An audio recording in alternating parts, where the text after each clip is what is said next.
Let's begin with prayer. Almighty God, who in your wisdom and goodness has appointed the officers of leaders and parliaments for the welfare of society, good of all human lives upon it, and the just government of its people. We beseech you to look with your abundant favor upon us, your servants, whom you have entrusted with the performance of such important trust in this community. Let your blessings descend upon us here assembled, and grant that we may treat and consider all matters that shall come under our attention and deliberation in so just and faithful a manner as to promote your honor and glory, and to advance the peace, prosperity, and welfare of this region and of those whose interest you have committed to us. Amen.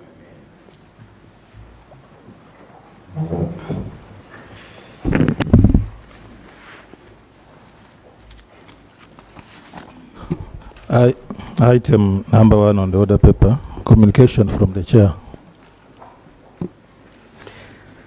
Good afternoon, honorable members. Thank you very much. I'm happy to be back after a few days of absence. I thank you very much.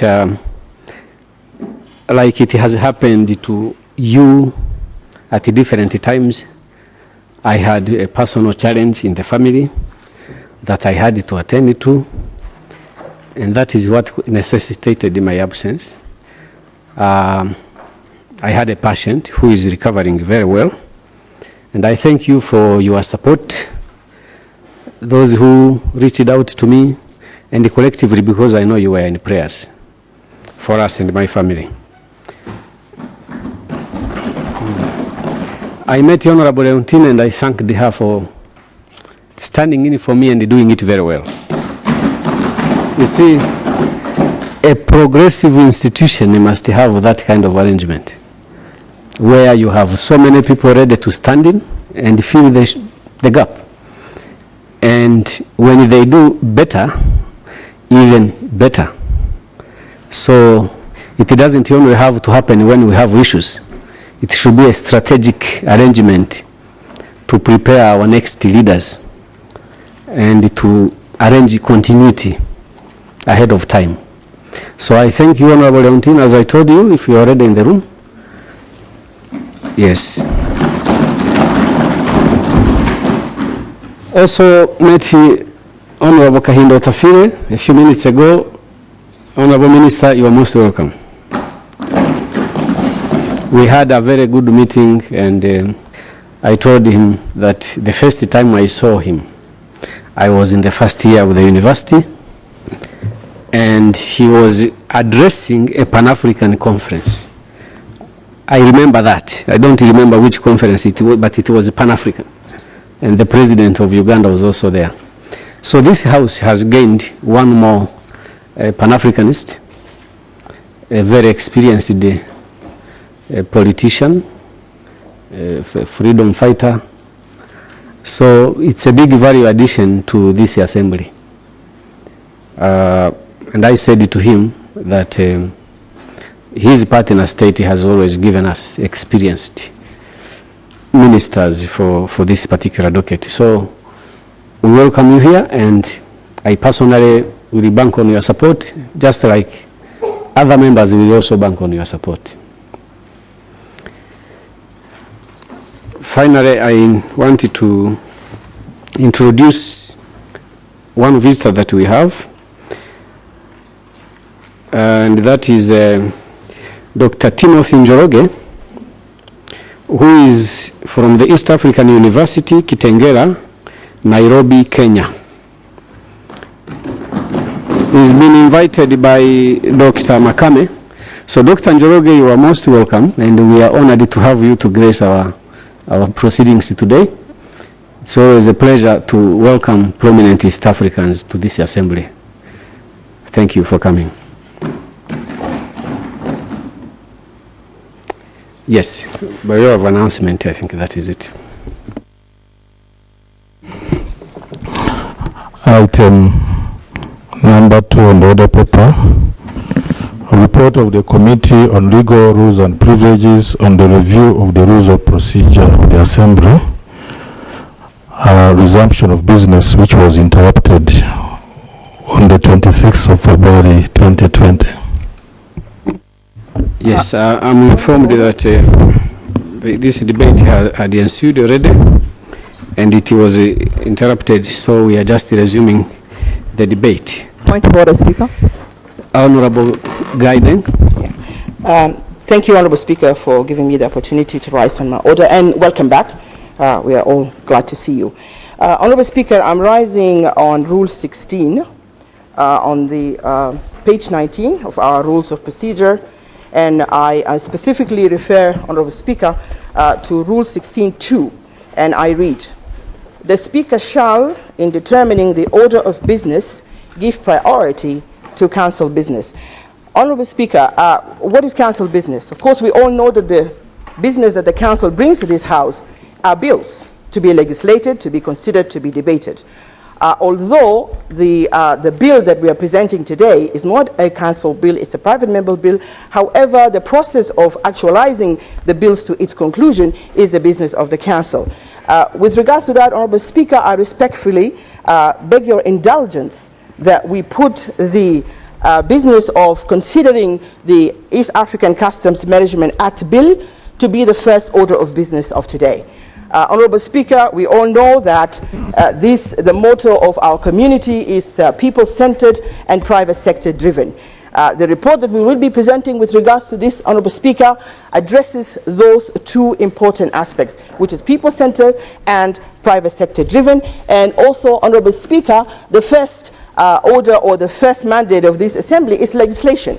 So I think that we should give priority, Honorable Speaker, to addressing this bill before any other business in the House, and I respectfully beg to move. Clarification, Speaker. Yes, Honorable Chris. Thank you, Speaker. The Honorable is referring to Rule 16.2, but this bill is a private bill. Can I clarify? It was brought by Honorable Honorable Abdul Kadir. So it has nothing to do with the business, the council, your council business. It is a private bill. Thank you, Speaker. Can I clarify? Okay, let me help to. Yes, Honorable Noor.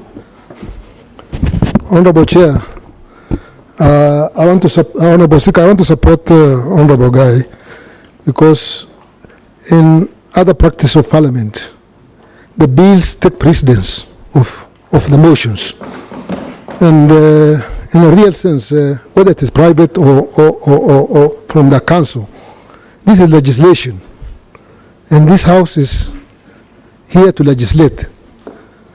Therefore, I think in other jurisdictions or in other parliamentary practice where we have served, the bill take precedence of committee report, motions, or any other business of the day.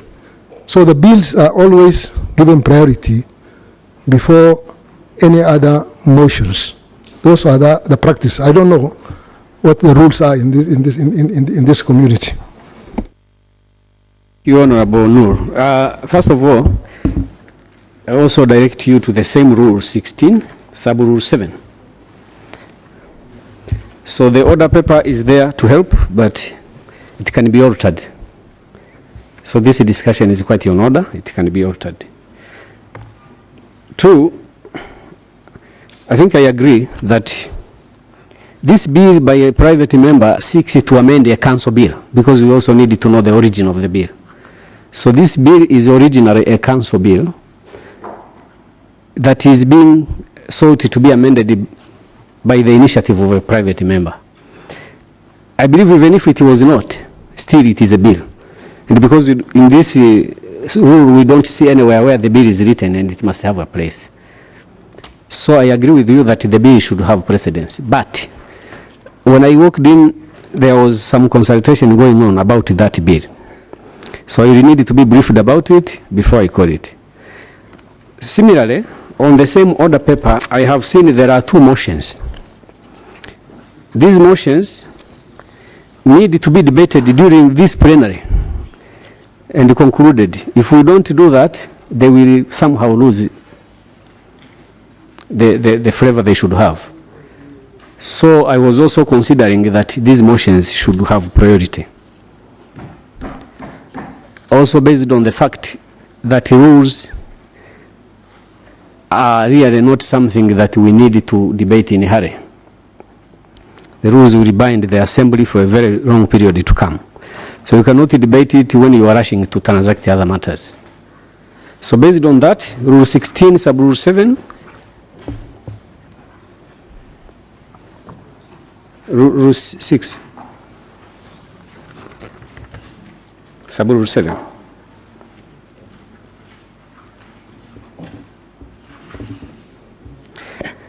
I will defer the debate on the report of the legal rules and privileges to another date. Now I wanted to find out if we are ready to call the bill. Can someone brief me? Thank you, Mr. Speaker. Having left us in the consultation room there with Waziri, we agreed that yes, let the bill continue, and we agreed that yes, let the bill continue, and that we will have it, the report, after the report, my justification, then we will have Waziri stating his position, and then the House now makes a decision on that, on what. May I seek your views? The bill comes first, then the motions will follow, right? Yeah. Okay, clerk. Thank you. Item number 4 on the order paper, the East African Customs Management Amendment Bill 2019 by way of motion. Second reading.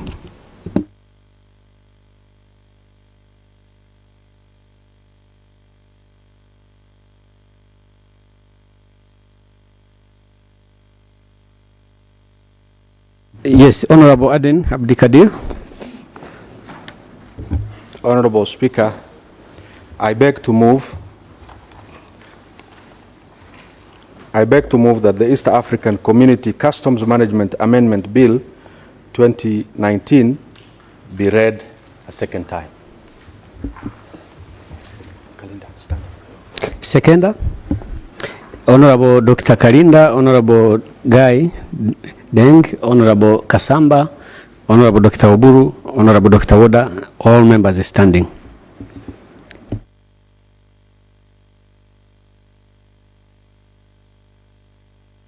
Now I call upon the Chairperson Committee on Communication, Trade and Investment.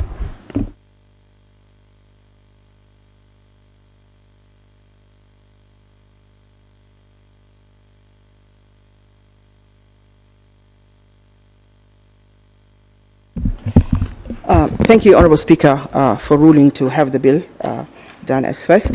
And again, welcome back.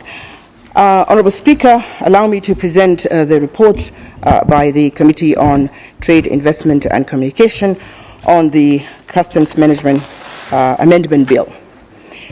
Right Honourable Speaker, in accordance with the provisions of Article 59 of the Treaty for the Establishment of the East African Community, Rules 61, 64, 65 and 66 of the Rules of Procedure of the Assembly, the Honourable Abdul Qadir Umar Aden introduced in the House and read for the first time the East African Community Customs Management Amendment Bill 2019 during the first meeting of the third session of the Fourth Assembly held in Arusha, United Republic of Tanzania, on the 3rd of October 2019, and pursuant to Rule 66(4) of the same Rules of Procedure, the Right Honourable Speaker referred the bill to the Committee on Communication, Trade and Investment for consideration. The object of the bill, Honourable Speaker, is to amend Section 34(5) of the East African Community Customs Management Act 2004 to extend the time for removal of bulk non-containerized goods from a port of discharge beyond the 21 days prescribed by Section 1. Right Honourable Speaker, the methodology that we followed in considering the bill we reviewed literature regarding the subject matter of the bill, interacted with the chairperson, Council of Ministers and his technical team, carried out a public hearing and interfaced with participants from the Ministry of East African Community and Regional Development, Republic of Kenya, Ministry of Foreign Affairs and East African Cooperation, United Republic of Tanzania, Ministry of Finance and Planning, United Republic of Tanzania, Ministry of Works, Transport and Communication, United Republic of Tanzania, the Kenya Revenue Authority, Office of the Attorney General, United Republic of Tanzania, Ministry of Finance and Planning, Zanzibar, Tanzania Revenue Authority, Grain Bulk Handlers, Ministry of Finance and Planning of Zanzibar, Master Grain Milling Limited,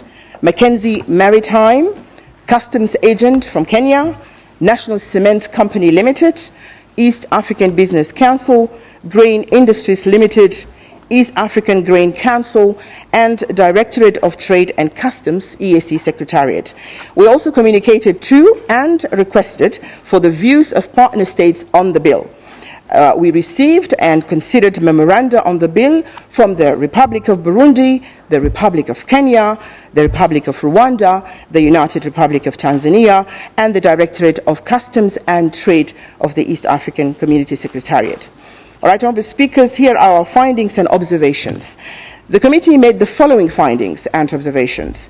Section 34.5 of the East African Community Customs Management Amendment Act 2019 provides thus: where entered goods are not removed from the port of discharge after the expiry of 21 days prescribed under Section 1, the goods shall be deemed to be in a custom warehouse. In light of the above, after the expiry of 21 days, such goods shall be liable to rent. According to the mover of the bill, the 21 days period is not adequate for the removal of bulk, non-containerized goods.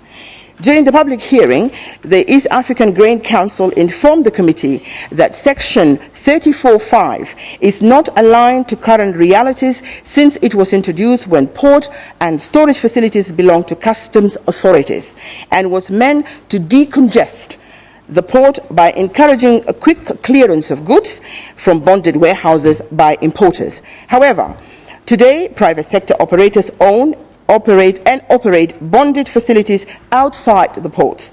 So the application of customs warehouse rent to avoid port congestion does not apply because this can lead to double payment of rent. The committee was further informed that the current provision of Section 34.5 of the Customs Management Act undermines the competitiveness of the wheat industry in the EAC, and that the amendment of the same would, among others, lead to improved efficiency and competitiveness because processors will incur less cost of handling, which will make them compete favorably with outsiders and defend their market share. It also will improve the competitiveness. The improved competitiveness will reduce illicit trade through porous borders and increase investment in grain handling and processing in landlocked EAC partner states, as well as lower food prices for consumers. Right, Honourable Speaker, Section 48.4, Roman 1 of the East African Customs Management Act gives the Commissioner of Customs discretionary authority to extend the time for bulk, cargo, or goods for a longer period, not exceeding 45 days, over and above the 21 days provided under Section 34.5. Whereas no evidence was adduced that there had ever been any attempt by importers to seek an extension, the committee contends that such discretionary power is often abused. In fact, this is potentially a non-tariff barrier. Whereas in his email dated 5th of December 2019, the Chair Council informed the chairperson of this committee that the Council of Ministers has no objection to the bill, and this is attached in Annex 1. The committee received varied responses from the partner states and from the East African Secretariat on the proposed amendment of Section 34.5 of the EAC Customs Management Act, as indicated below. Roman 1, in his memo dated 29th November 2019, Mr. Kenneth Bagamahonda, Director General of the Customs and Trade of East African Community Secretariat, informed the clerk that the proposed amendment would be considered in February 2020 during the meeting of the Sectoral Council of Trade, Investment and Finance.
In the bill, and that is attached in Annex 6.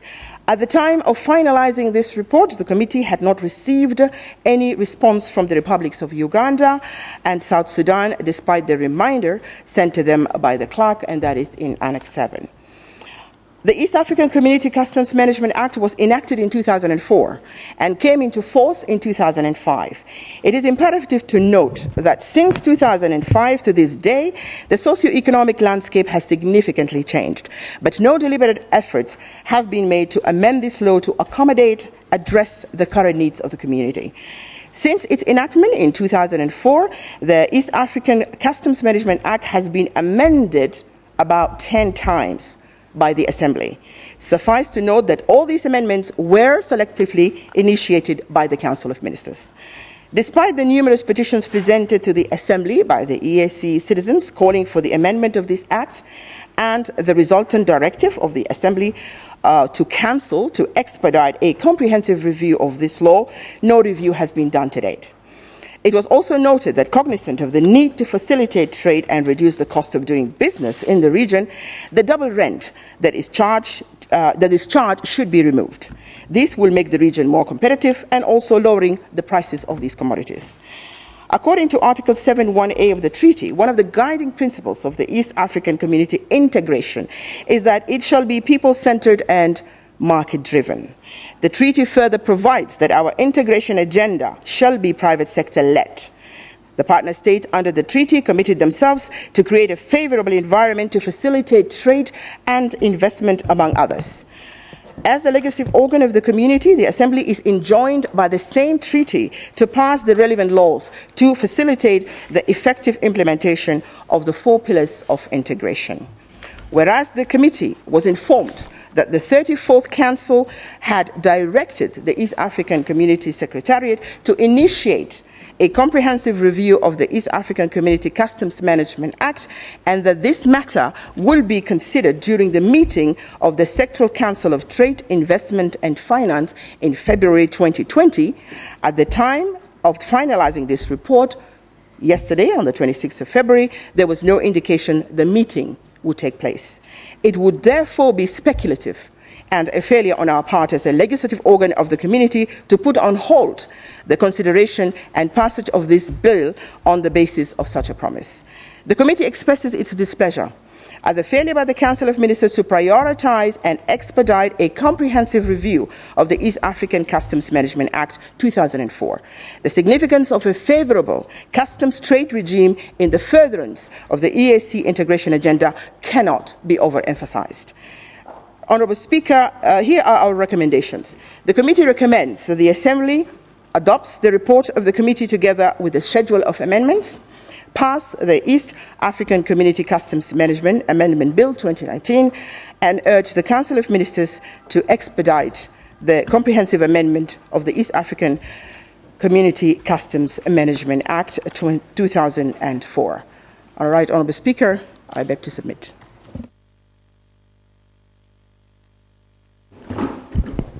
Thank you, Honourable Chair.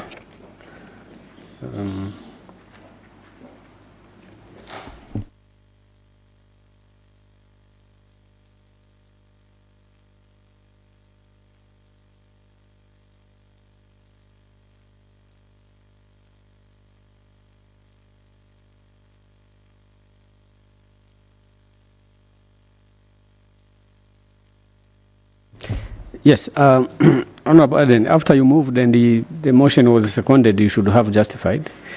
We overlooked that, but it's okay. It will be part of the debate if you want. Honourable members, the motion before the House is that the East African Community Customs Management Amendment 2019 be ready for the second time. Debate is open. Honourable Aden, Honourable Dr. Makame, Honourable Dr. Oburu, Honourable Mnya, Honourable Mariam, Honourable Pamela. Thank you, Honourable Speaker, for granting me the opportunity to justify this bill in this particular motion. I apologize for when I was moving. Usually I thought the procedure was that this was the opportune time, but I thank you for granting me the opportunity. Mr. Speaker, I want to give a bit of a genesis as to why this bill is here before this House today. Where is it from? Why do we need this bill? Who does it benefit? These are the questions that I want to answer today. Mr. Speaker, this bill amends Section 34(5) of the Customs Management Act of the EAC.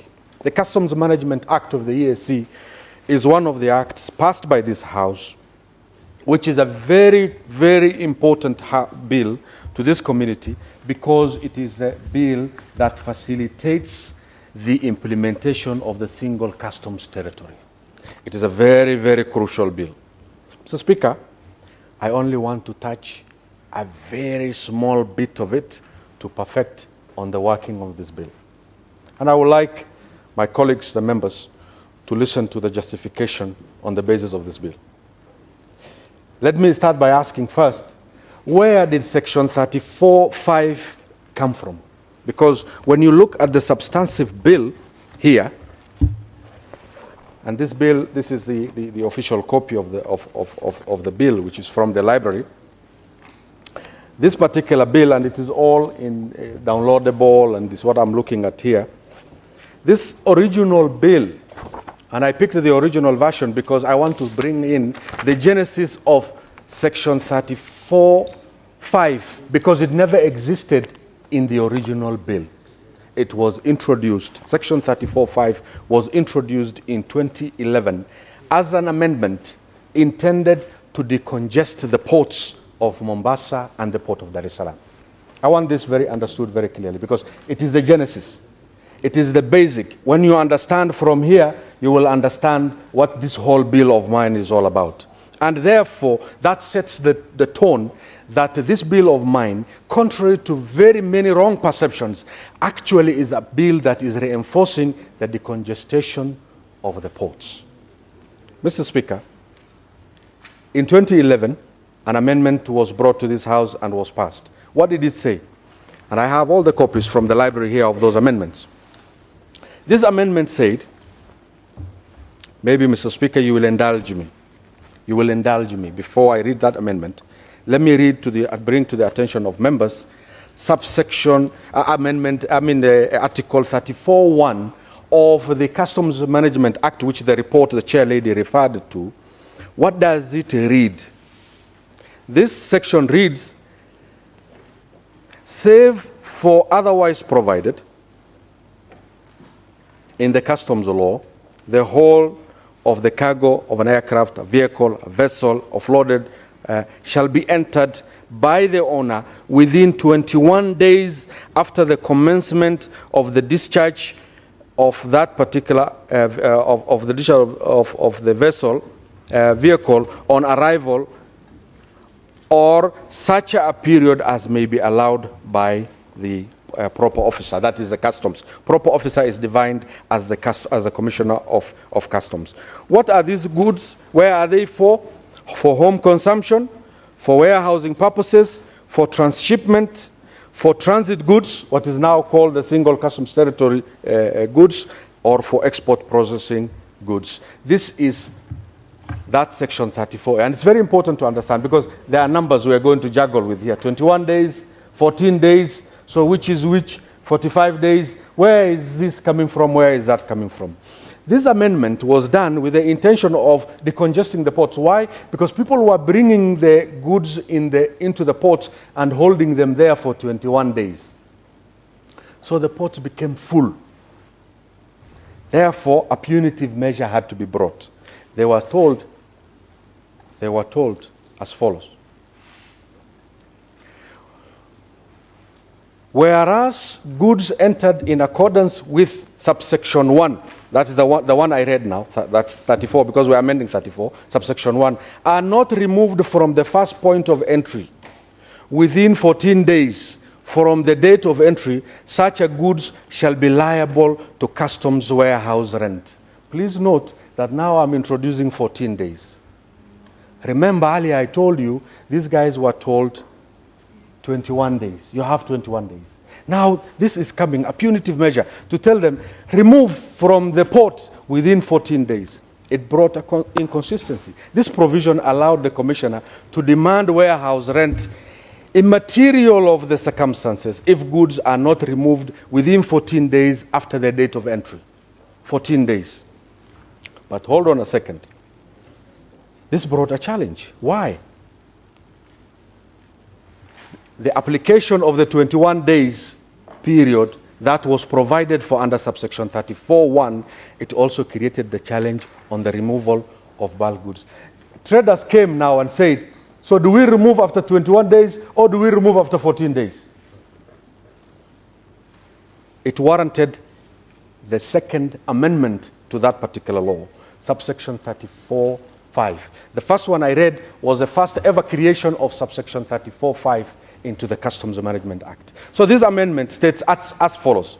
It says, and all of them are here, whereas, this is the official version of our libraries that you have here, whereas entered goods are not removed from the port of discharge after the expiry of the 21 days prescribed under subsection 1, the goods shall be deemed to be in the customs warehouse. Do you understand now a harmony is being created? This law is saying, remove your goods within 21 days or we will charge you this punitive measure. Remove and take where? That is where I am headed. This amendment had two major deviations from the previous amendment as follows. Number one, it replaced the terms first point of entry with the port of discharge. And I'm going to define all of those here. I'm glad that we have very senior lawyers seated here who are listening to this particular presentation. It also did a deletion of the 14 days from the date of entry and replacing it with 21 days that is prescribed under subsection 34(1). Now we have, it brought these two issues. It brought two new issues in terms of definitions.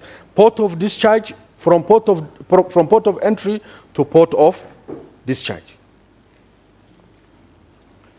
The replacement of the first point of entry with the port of discharge raised a fundamental issue of whether customs warehouse rent can be collected from outside the gazetted port or not. Members, please listen to me very carefully.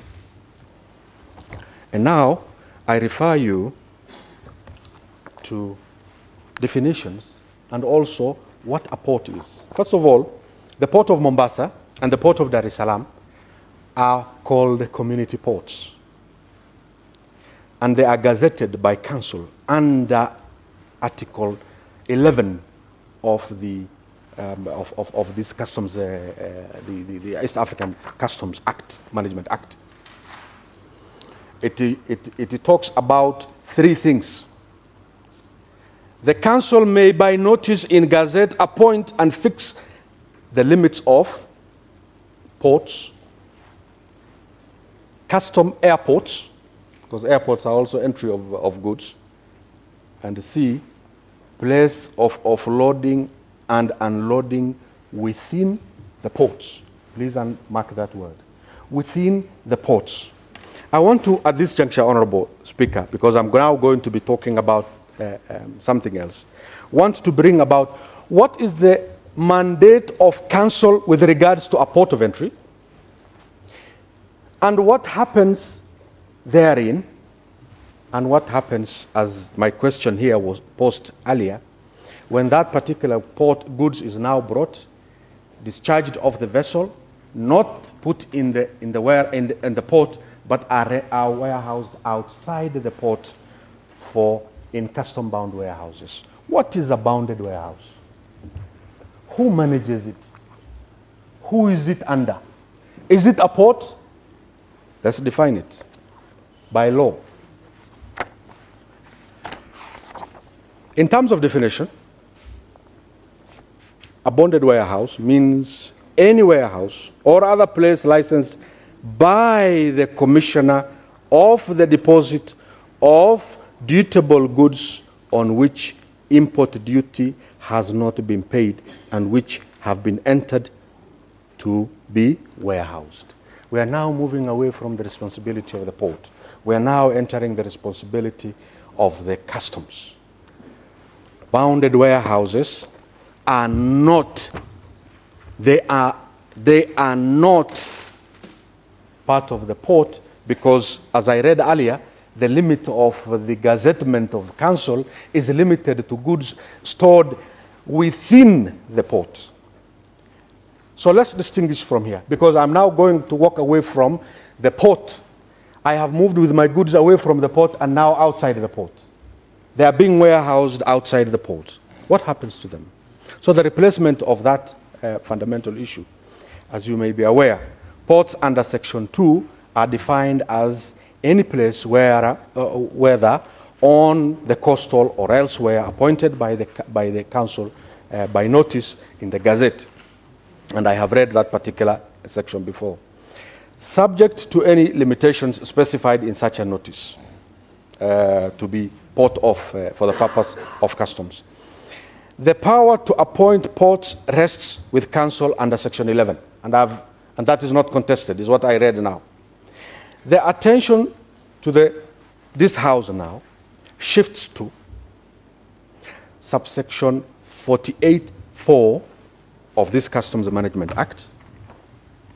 It's a very wide act, and this law, when we make one, we must make in connection to others, because this is a law that affects other laws as well, which allows the commissioner, is what I had defined earlier, but I can read that particular subsection 48(4) of this. It allows the commissioner to extend the removal of bulk goods to be warehoused in addition to 21 days of entry and 14 days of release, or a further 45 days. Remember, I told you I'll talk about days. So this is what the committee chair was saying. The commissioner, the custom now officer, is being given a discretion. He is being told, you now have a discretion to extend the stay of those goods into those places.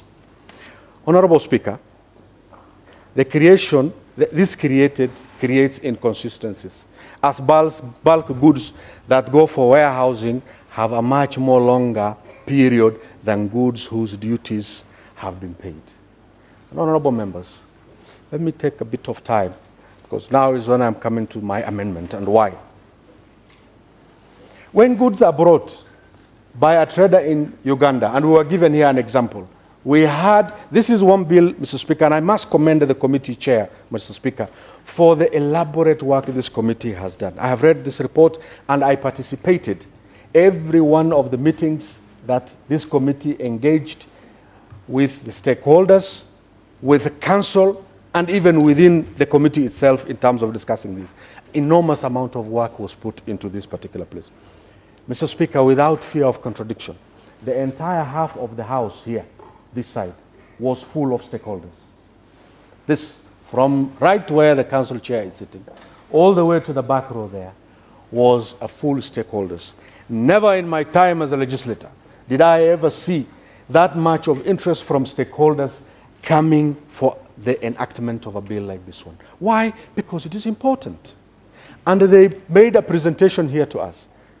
They even chose one product and gave the example of one line of an example of a trader in Tanzania, in Uganda.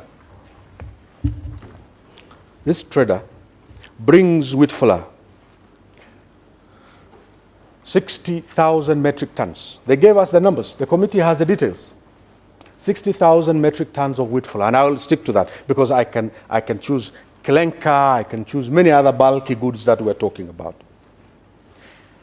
60,000 metric tons, a ship that docks in the port of Mombasa, Honorable Speaker, according to the numbers given to us, when it is offloaded from the vessel off to the warehouse outside of the port, and I insist, because I don't want anybody here to stand after me and say these things will congest the ports. We're talking of facilities outside the ports. And these facilities have been created, they are available, and they are even being encouraged to be created more. And one of the reasons of this bill, because as you will see the advantage of one of this bill, it will entice more investors of East Africans to now invest in these warehousing facilities across our countries. And I will pick the example of the one that I'm talking now in Uganda. Mr. Speaker, that process of offloading, we were told, is affected by many things, including the weather. This is what we were told. Because we were talking of cement, we're talking of wheat, and we were told if it is a rainy day and it rains for 2-3 days sometimes, and we were given here an example of when that process was postponed for 9 days just to offload. I'm talking of offloading. Just to offload. Goods have been entered, now they have to be offloaded to the warehouse outside the port. That process alone, we were told here, that offloading, because of the inefficiency in our ports, ordinarily can itself take more than 21 days. So what happens to the poor fellow by the time his goods are landing in the warehouse? He's already liable for rent. The question now is, which rent? And I want again members to listen, because this is the area I want to persuade you. That warehousing facility that this bill is talking about is not any warehousing facility owned by government. Government warehousing facilities, whether outside the port or inside the port, they can collect their rents just like the private guys can collect their rents. So now this bill of mine is talking of, whereas goods that have been entered have now been offloaded to those private warehouses, the owner of the warehouse demands for rent. Some of them were here. They were stakeholders. Grain bulk handlers was here. Grain bulk handlers Kenya, grain bulk handlers Tanzania, Uganda, all of them were participants in this particular process. And they explained. So what happens? When it happens, if I am the owner of that warehouse, I demand rent. I tell you, I'm going to warehouse your wheat, but it is going to cost you so much money per day, per ton. And it's not small amount of money, Mr. Speaker. We're talking of 0.5 of a dollar per ton. And I'm talking of 60,000 metric tons of commodities being moved. So what's happening to a poor fellow from Uganda? He now has to transport his goods very, very quickly away from that place into his personal, private, either factory or facilities in Kampala, in Tororo, wherever it is. Mr. Speaker, one lorry that runs between Mombasa and Kampala takes, they told us, an average of 4 days to turn around, to come back to point zero, to pick again. 2 days out that way, and now, imagine, I beg your pardon, 4 days to cross to the other side, to reach Kampala. And 4 days back, we are talking of 8 days turnaround time, one vehicle. 40 tons, 60,000 metric tons. 60,000, when you get 60,000, you do times 1,000, then gives you in tons, then you say divide by 40. They gave us a number of trucks. Hundreds of trucks need to move, each of them taking 8 days to turn around. Mr. Speaker, because I want to move first, they proved to us and to the committee that it is impossible. It is impossible to remove these goods many a times, almost always, to remove these goods within 21 days. And even if you are granted the 45 days extra, which is at the discretion of the customs officer, it's not guaranteed. He can deny you. Mr. Speaker, the sad story of this fellow from Uganda who suffers to pay so much rent to the private owner of that warehouse is made worse when I tell you how the law is being misapplied now. Other than the private owner of that warehouse, the government whose port he once used comes and calls on him also. He says, you, my friend, you also have to pay an equal amount of rent of $0.5 for every ton, for every day that you exceed in storage of those days. The question my bill asks, Honorable Speaker, and I want to read it. It says, where entered goods are not removed from the port of discharge within 21 days prescribed by subsection 1, the goods shall be deemed to be in a customs warehouse and shall be liable for a warehouse rent. That means my bill makes it very clear. No doubt, if you left your goods in the port, pay rent to the government. But provided that bulk non-containerized goods discharged at a place designated by the customs officer shall not be liable for rent. What does it mean? You, the government now that your port has been freed, now that your space has been freed, now that this fellow is in a private warehouse, what business do you have to go and collect rent from this fellow again out there? This is the anomaly that this bill is going to correct, Mr. Speaker. The amendment has a number of advantages, Mr. Speaker. First of all, it makes clear the liability where liability to warehouses rent has been explicitly included in the amendment. It is now clear what is for port, what they have a right to charge if their warehouses are used in the port. What is for outside, if it is outside, leave the businessman to deal with the owner of the private warehouse. You have no business as a government to collect anything from there. What did the customs officers who came before us here say? From Kenya, from Tanzania, United Republic of Tanzania. They said, Mr. Speaker, they all agreed that we are always busy signing exemptions and exemptions and exemptions. And I'm just reading my final justification. Yes, because you have to allow members to debate your bill. Yes. Honorable Speaker, it's just that I just want to clarify issues for members, and so that there is a good common understanding on this particular bill, Honorable Speaker. They said it here loud and clear. Many a times our trays are full like this for exemptions. So what happens in terms of exemptions? If you come before me, or I come before a customs officer, he looks at me. If he doesn't like my face, he says there's no exemption for you. And there's nothing you can do about it. What does that do? That imposes $0.5 per ton charge on every one of my goods, as opposed to my competitor, Honorable Kasamba here, who also brought similar goods to the market. Can we be able to be at parity to compete? It is impossible. So what is happening?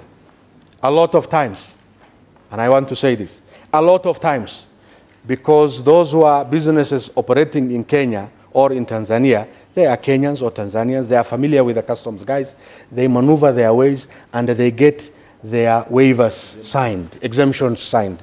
But the poor fellow from Uganda who doesn't know these customs people, what happens to him? He carries the load here on his back and goes with it to Kampala to produce cement or to produce wheat flour and pack it. Does he have a common footing in terms of competition with the other farms in these two countries in East Africa? Can his products compete? They can't. Illogical, Mr. Speaker. This bill also gives us a window to charge warehouse rent on entered containerized goods that are not removed from the designated places appointed by the customs in addition to the port. This was another issue which came up. They said, in fact, this law of yours is not only going to remove that punitive measure, it is going to help us because now containerized yards have been created outside. It's called dry ports outside there. We are putting them outside there, and those private yards are owned by people. We are still charging them rent. We have no law to justify to charge them. But now that you said non-containerized bulk goods, those ones will now clearly be liable for charging of rent. Explicitly provides for collecting warehouse rent on all consignments, whether containerized or non-containerized bulk is discharged at the port, and that I have emphasized before. It creates element of consistency in the treatment of home use goods and single customs territory goods that are warehoused goods, as I explained earlier, in which I said that fellow of Kenya and that fellow of Uganda don't have a similar advantage. It also brings down the cost of goods.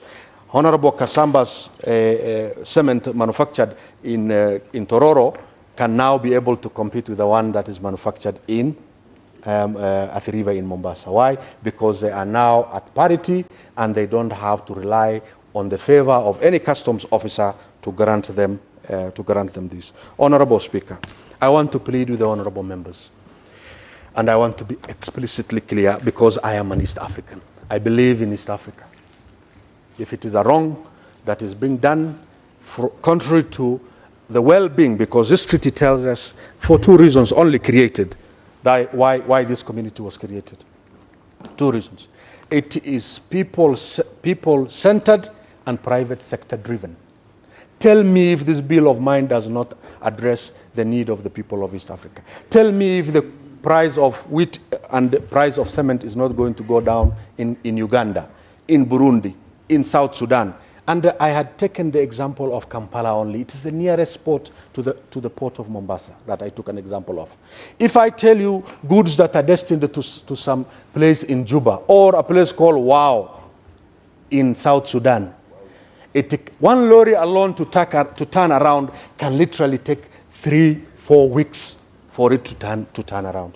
Mr. Speaker, I plead with the honorable members here. This is one of the very serious NTBs, and I want to say without fear of contradiction, when as stated by the report here as well, when the Director General Customs, Mr. Bagamunda, came before the committee this week, he made one thing clear. He said this is an issue of, it is a bill that needs to happen. It is a bill that is definitely going to come if we are going to do a comprehensive review of bills. I am aware of sentiments that have been expressed, Mr. Speaker, that say, why are you amending this thing piecemeal? Procedure. Why are you amending this piecemeal as I end? I think you need to wind up. Because I want to wind up. Yes, it's very important that you take a lot of time because you are the mover of the bill, but you give time to members to debate it. Yes, Honorable Kim, there is a point of procedure being raised. Yes. You have given up? Oh, thank you very much. Okay. So please, you wind up. I think you are. Mr. Speaker, you have made your case. Let me say this. I think I was actually on my last point. The issue of, I think I was on the issue of does this thing make a certain country lose revenue? We asked that question to customs officers here. The committee has reported here. They said insignificant. Insignificant. It doesn't. Why? Because they said we signed piles and piles of exemptions of those. So in this law we are saying treat the people of East Africa equally. Honorable members, I persuade you. I know I come from Kenya where we have a port of Mombasa. My factory can be in Mombasa.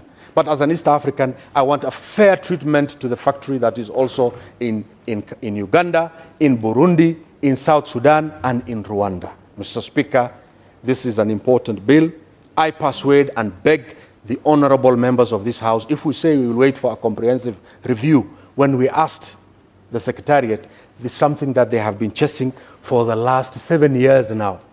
The sectoral committee on trade, which is supposed to consider this issue, we were told, has not even met, and the dates for meeting it is not known. When it leaves there, it goes to the sectoral council, or sectoral council on legal and judicial affairs. When did it last meet? 4 years ago and beyond. Can this wait until such a process is to happen? Is there a crime in amending this law? It has been amended by this House before many a times.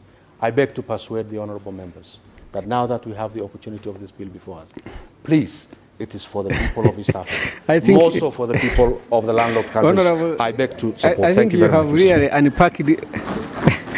I think you have unpacked all the persuasive skills you have.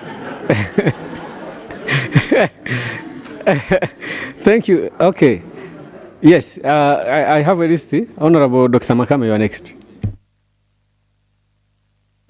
Thank you very much, Honorable Mr. Speaker, for giving me an opportunity to air my voice on this important debate which is going on. At the outset, before I start contributing, Mr. Speaker, allow me to welcome you back to your house. You are surely missed here. And now you're back. We are very happy to see you in one piece and not in many pieces. We are very happy, Mr. Speaker. Karibu sana. And now, Mr. Speaker, going straight to the bill, there are so many things I'd like to talk about. Allow me to start with the report of the committee presented by the Honorable Chair of the Committee for Trade, Industry, Communication, Trade and Investment. And specifically, I'd like to go to page 4, where the committee is observing that there'll be improved competitiveness that will reduce illicit trade through porous borders. And likewise, on page 5, but let me dispense that first, the one for the porous borders. Mr. Speaker, issues surrounding customs, and especially when goods are marked that they are transit products, they usually are given a limited time so that they reach their destination. They shouldn't spend more time in the territory which is not the territory where they are designated to go and pay the duty. Otherwise, if they reach the delay here, they might, there'll be pilferage maybe, and they'll go into the market. Maybe they'll be dumped in the market, and that is why the customs usually are very strict on goods staying and spending more time in a place where they're supposed to be for transit. A place for transit is not a warehouse. It's really a transit place, and it should be so. That is why when you're in airport for transit, I am saying I'm transiting Nairobi to Bujumbura. I'm not expecting to stay there for maybe five days or a whole month or a whole year. So that is also applies to goods which are going on transit. Mr. Speaker, that should be clear. And when we go to section 5, in item 5 here, on page 4, allow me to read it out, Mr. Speaker, from the report. It says, section 48.4.1 of the ESC Customs Management Act gives the Commissioner of Customs discretionary authority to extend the time for bulk cargo or goods for a longer period not exceeding 45 days over and above the 21 days provided under section 34.5. Whereas, here, Mr. Speaker, whereas no evidence adduced that there had ever been any attempt by importers to seek an extension. Whereas, I'm repeating, no evidence was adduced that there had been any attempt by importers to seek for extension. The committee contends that such discretionary power is often abused. How? And where is the evidence? Our customs officials are people of high regard. They do their work to look into the coffers of the community funds. Because when we are talking about community ports, Mr. Speaker, these are community ports. It means whatever is generated from those ports are community funds. In transit, some of them to come as contribution to our East African community. That is something which we have to say. We need justification because this is a gross accusation against customs officials, which I would propose be expunged from this report. And that is something which I'll move in writing to the chair and hand it also to the clerk on the table. Mr. Speaker, elsewhere in this report, I'd like to request the House to go with me to Annex 2 of the report, which is an internal memo directed to the clerk and the CTC and copied to the chairperson of CTI on 29th November 2019. And this is from the Director General of Customs and Trade. And the Director General says, we would like to recall that the 34th Council of Ministers direct the Secretariat to undertake a comprehensive review of the EAC Customs Management Act of 2004. The review has been ongoing and the proposed amendment under Section 34(5) would be considered together with other amendments that are yet to be adopted by the Sectoral Council of Trade, Industry, Finance and Investments during their next sitting in February 2020. So also the information about the sitting of the Sectoral Council of Trade, Industry, Finance and Investment was provided. So it's not like it wasn't said that this Sectoral Council, when it was going to sit, but it has been provided by the Director General of Customs and Trade, who advised the committee and the mover of the bill that instead of rushing and amend this one section, there is a comprehensive amendment which is now ongoing, and because these sections are interlinked. So the moment you amend one section and you leave the others, you might find yourself, maybe you're trying to solve one problem, but you're creating another problem. So instead of going that's why the Sectoral Council and the Council is making these amendments. So I would really urge my brother that,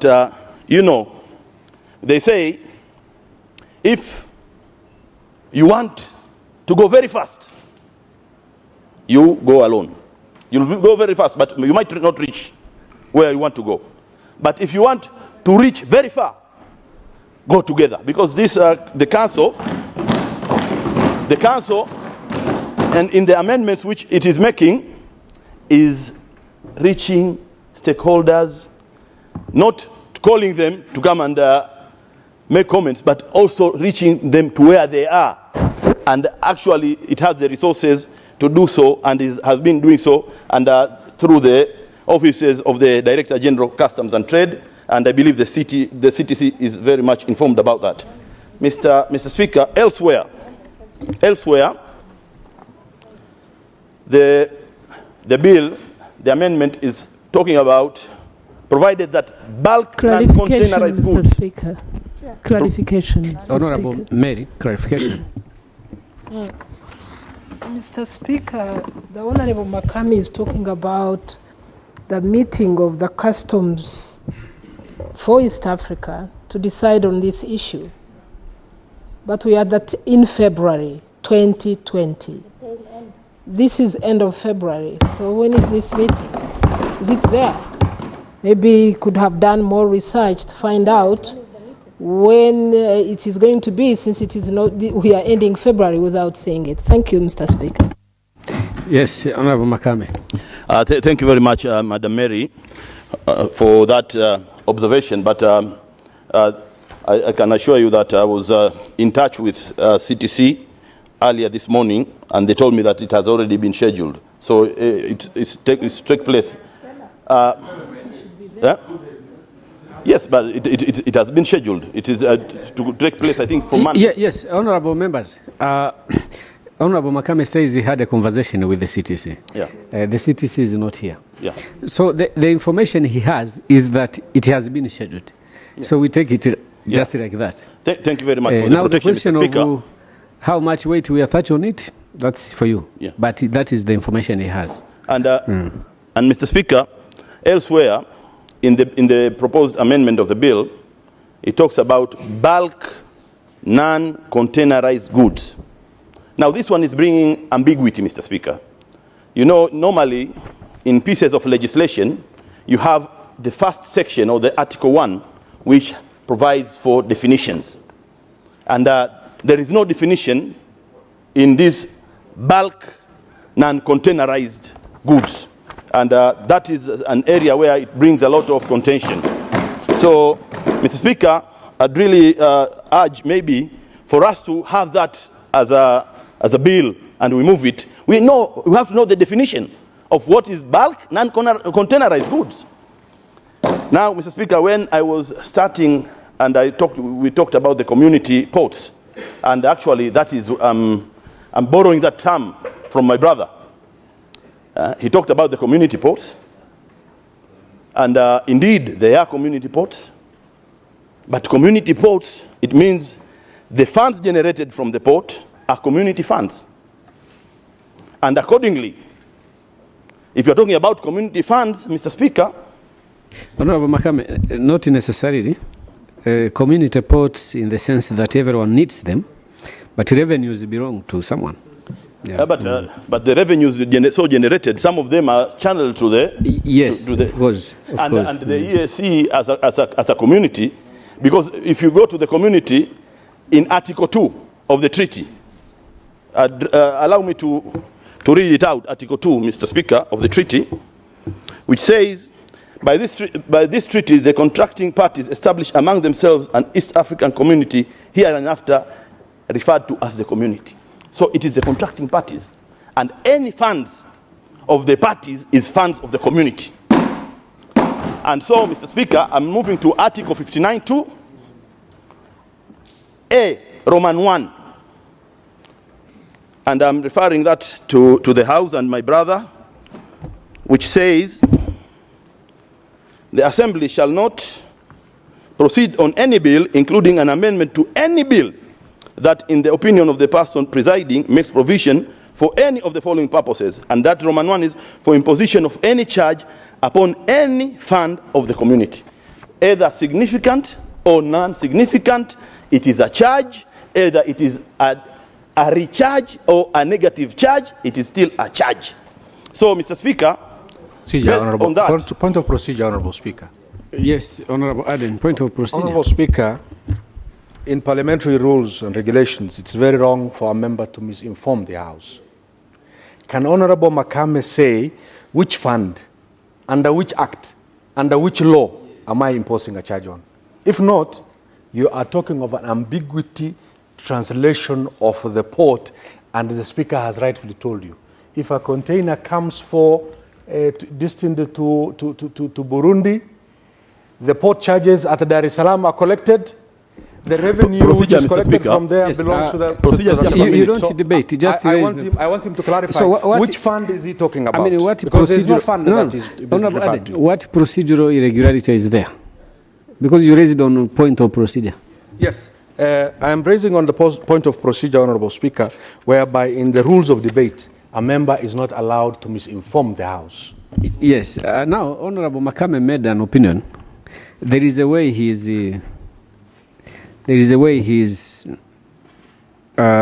developing on his point. These ports generate some revenues, and this bill seeks to do some alteration on those revenues. So now, whether that is an imposition of a charge or not, it's an issue we can debate. But in terms of procedure, I think there is no irregularity there. Whether that is an imposition of a charge or not, it's debatable, subject to the House to decide. Thank you very much, Mr. Speaker, for guiding the House and my colleague, Honorable Aden. But, Mr. Speaker, before I proceed with the other submissions, I'd really like to commend Honorable Aden for coming with this bill. The reason why I'm commending him is because he did so in a very good spirit. He wants to see happiness.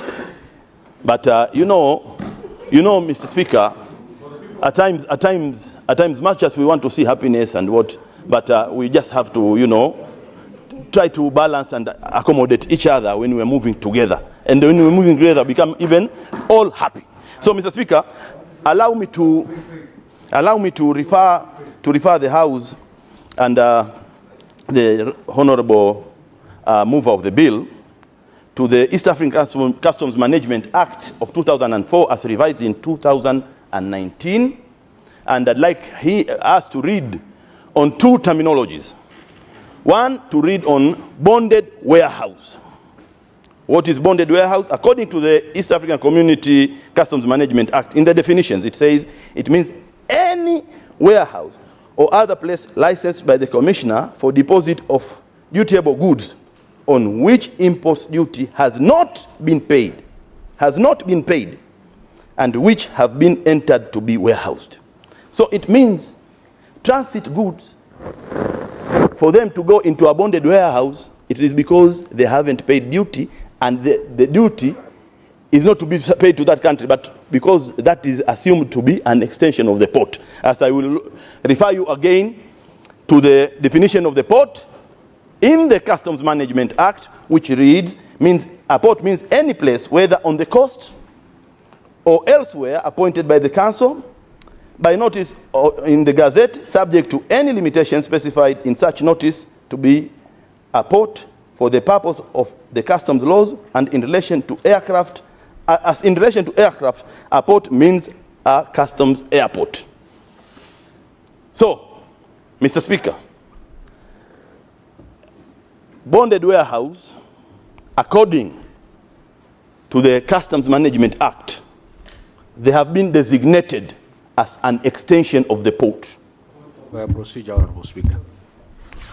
Point of procedure, Honourable Speaker. Honourable Aden, okay, because it is a point of procedure. Honourable Speaker, it will be wrong. It will be wrong to allow Honourable Makame to continue to misinform the House. I have defined, the Act defines very clearly, and he has read it, Honourable Speaker, and I read it this earlier. In one point he says, port is gazetted by council. That's what a port is, a place gazetted by council. A bounded warehouse, and I read this earlier, is a place that is designated by the Commissioner of Customs. It is not point of information. Point of information. Are you reading from the same statute? Yes. Please. Point of information. Switch off the microphone. Point of information. Switch off the microphone, please. I had an indication that Honourable Makame was reading from a particular statute. Or were you just speaking? From the Customs Management Act. Which statute is it? Customs Management Act and of 2004. So you were reading from the Act? Yes. And Honourable Aden, you are reading from? Same Act? So how many versions of the Act do we have? Point of information. Okay, Honourable Minister, can you come in? And please, can you harmonize the statute? Procedure, Honourable Speaker. If you are reading from the same statute, how come the content is radically different? Or maybe there was an amendment at some point? It's the same? Procedure, Honourable Speaker. Okay, Honourable Minister. Procedure, Honourable Speaker. Right, Honourable Speaker. I'm one of the new members of this assembly. Therefore, I'm trying to learn the orders of speech. When Honorable Aden Rage was presenting, Aden Abdul Kadir was presenting. Yes, there is another famous Aden Rage, yes. And I know who is referring to. When he was presenting for a very long time, the assembly was quiet. Not that people accepted or joined hands with all what he said. Maturity teaches us to keep quiet when you disagree with something unless you are given a position to say. For the health debate, I think we should allow members to debate, and if you disagree, you'll be given opportunity to come in. Thank you. Well, thank you, Honorable Minister. You see, Honorable Members, we have it in the rules, point of procedure, information, and actually I'm compelled when you raise on the point of procedure, I have no option but to allow you to speak, in the hope that no one wants to use it to maneuver around my judgment.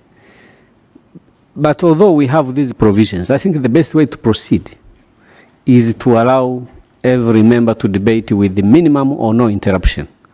It helps us to comprehend each one's views, and then later we shall make a determination.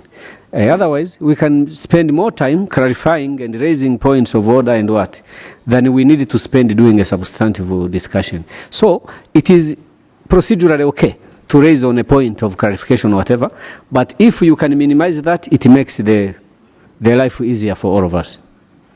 So, Honorable Makame, thank you, Minister, for the advice, and everybody takes note. But I want to be sure, which statute are you, Honorable Members, reading? Because now I don't know whether I have to come and inspect them or what. Because if you are reading the same act, Mr. Speaker, it is the Customs Management Act of 2019, 2004 as revised in 2019. You know, they have every year they reissue. Is that the latest version? Yes, that for 2019. So, Honorable Aden, maybe you have a provision that was amended at some point. Not at all, Honorable Speaker.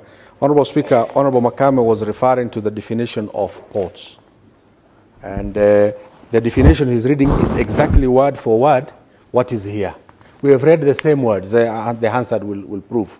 But what I'm saying is that a port is gazetted by council, and that is limited to Article number 11, which I read earlier, and that a bonded warehouse, as defined here, is not true as he says. It is not part of the port.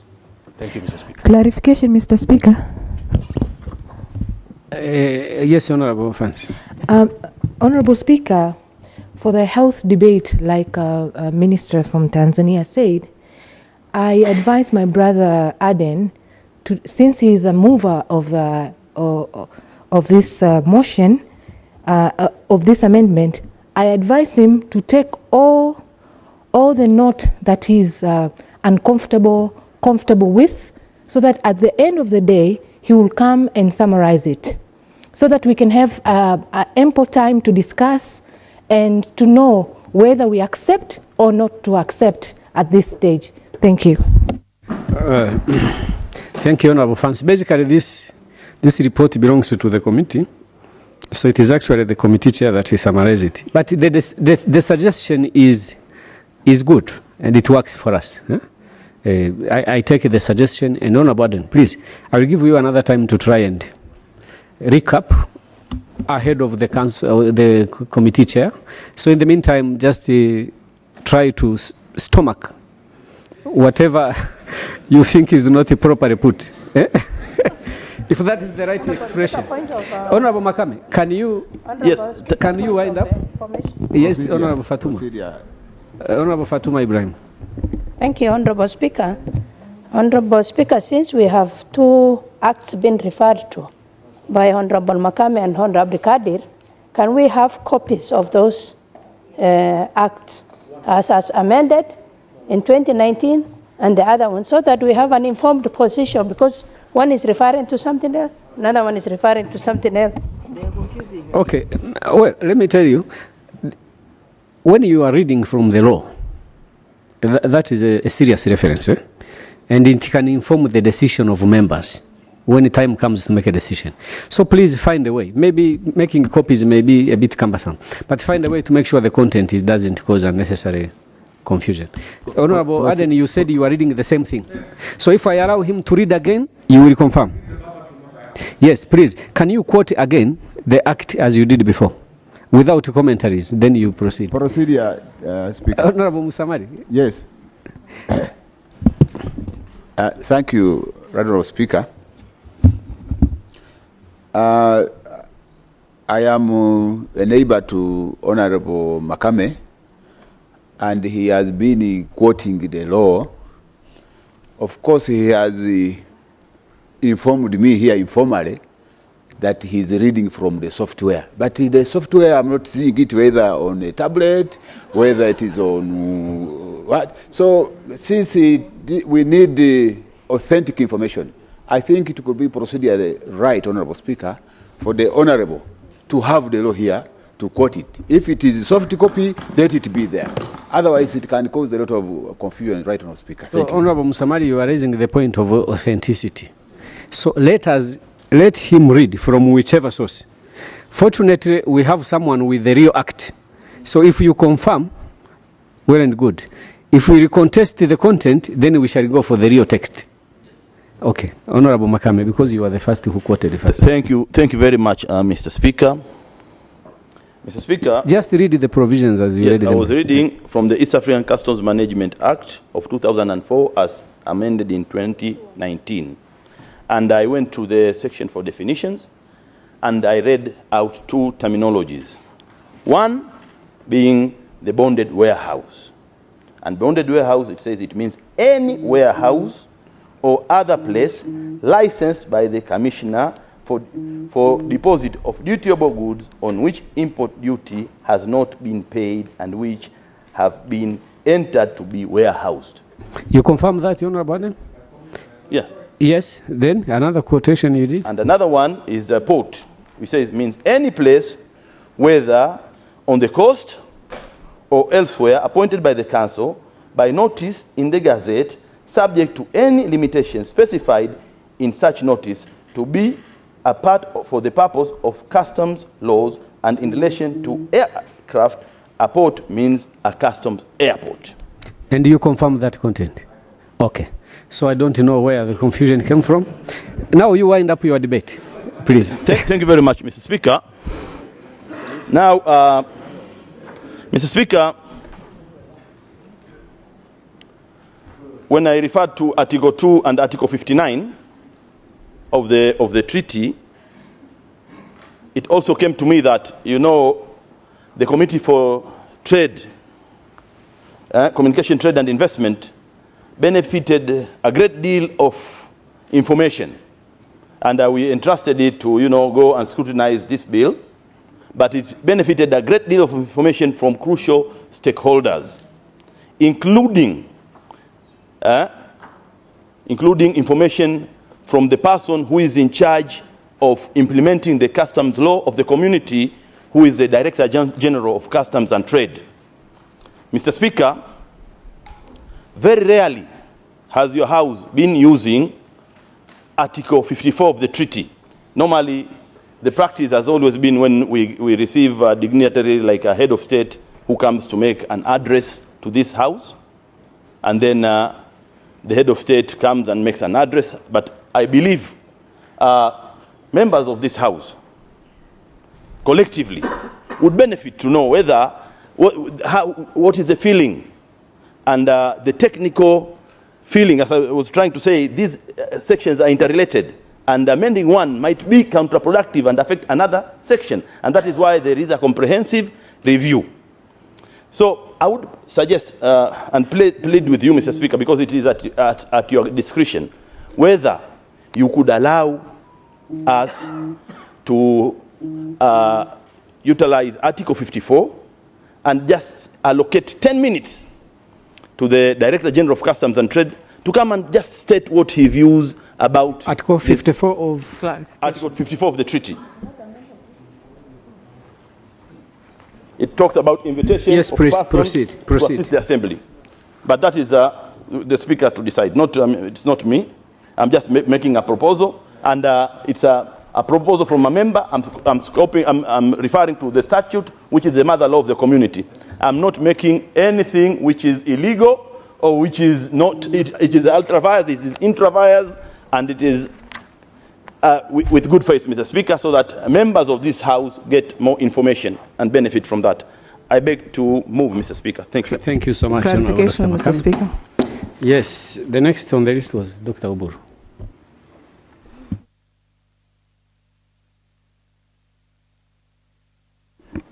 Thank you, Mr. Speaker, sir, for the opportunity. First, I would like to welcome your coming back to the Assembly Mr. Speaker, sir, because there has been a lot of speculation. Some people didn't know where you were. There was a lot of speculation about this or that. But I hope members now this ends it. The Speaker has told you he had some family problems, which is natural. Anybody can have it. And Mr. Speaker, we are pole sana for whatever problems were there in the family, and welcome back. Mr. Speaker, I would like first of all to congratulate the committee of CTI which looked at this bill and gave a very detailed view after a lot of consultations with the member states. And Mr. Speaker, I would like to say that expressing divergent views is very healthy, and I think we agree that we might not agree with you, but you are right to say it. I think we must defend. We defend your right to say what you are saying. But Mr. Speaker, just starting with a small argument which was there between Honorable Abdi Kadir and Honorable Makame. Mr. Speaker, they were saying exactly the same thing, Mr. Speaker, because Honorable Makame read to us the section he was reading, and it says that a port is licensed and gazetted by the council, and a bonded warehouse is gazetted by the Commissioner of Customs. So these are two different. A port is not the same. You can't say that a warehouse is also an extension of the port. It is not, because it is a private warehouse. A warehouse is a private institution which is built by a private individual, but what the government only comes in because the goods kept there have not paid the customs duty. That is the interest that the government has there. But the trader who is keeping his goods there pays rent to that private individual who owns that warehouse, Mr. Speaker. So what we are discussing here is whether there should be double rent paid by the same trader. Mr. Speaker, if we are talking about trade facilitation in East Africa, and we want to make it as easy as possible for people to come and trade, now we are defending barriers which are being created by our governments by double charging them, following that they are paying for warehousing, and we know that these bulk goods take a lot of time to move from one place to another. It takes time. And if you are saying you don't know the definition of the bulk non-containerized goods, I think the example was given that of, say, wheat. The other one is maize. The other one is sugar. There are several bulk goods which are not containerized, but they come in ships and they are offloaded. They are bagged later after they have been offloaded from the ships. And this is what requires our intervention to introduce an amendment so that after the 21 days, it is not left to the discretion of a customs officer. Honorable Makami says that the committee also says that there is no evidence that anybody had asked for extension or for exemption and they were refused. Now, Mr. Speaker, what creates corruption is actually discretion. Too much discretion is what creates corruption. So, Mr. Speaker, why should we deliberately defend a law which creates a possibility for corrupt practices? I think that should not be allowed. We should just make a law which makes it easy for people to trade and also does not create conducive conditions for people to be corrupt. Mr. Speaker, I don't want to say much about this because I, as a businessman, who also sometimes use some of these bonded warehouses, I know really the pressures which people go through when they import goods from abroad. You are given, even if you import a vehicle, just a motor vehicle, to clear it takes a bit of time, and you are given 21 days. It used to be 14 days. Sometimes to clear that thing within the 21 days is not possible because of the bureaucracy involved in the ports. The bureaucracy in the ports is too much. And Mr. Speaker, I therefore would like to support this, even though it is said there is going to be a comprehensive. But it is just like the comprehensive ones which you have brought here, like the ones of the institutional review here, which you say is going to be there. You have brought there are so many things which are said to be comprehensive, and they never come, Mr. Speaker. Mr. Speaker, I think if there is an opportunity for a member to propose a private member's bill for something which is going to help and facilitate business in East Africa, I fully support it. And Mr. Speaker, with those few remarks, I want to support. Thank you, Mr. Speaker. Thank you very much, Dr. Oburu. The microphone. The microphone. Thank you. Honorable Engineer. Yeah. Thank you very much for having this opportunity to debate this bill. But first, I have to join my colleague to welcome you back. And now we are very happy that you have solved your internal problems. Mr. Speaker, sir, first, I just wanted to say that I have to declare interest that I am a member of CTI committee.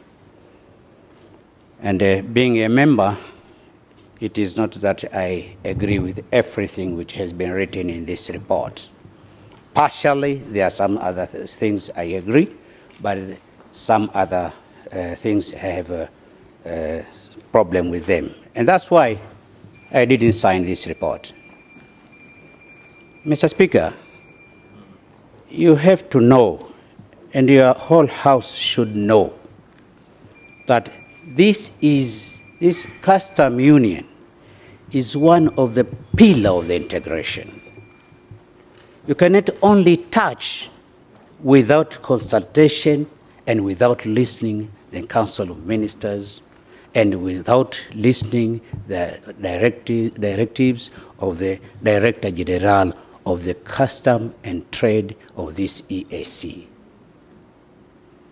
Therefore, this bill, this amendment bill, is really of importance for the economy of the whole East Africa region.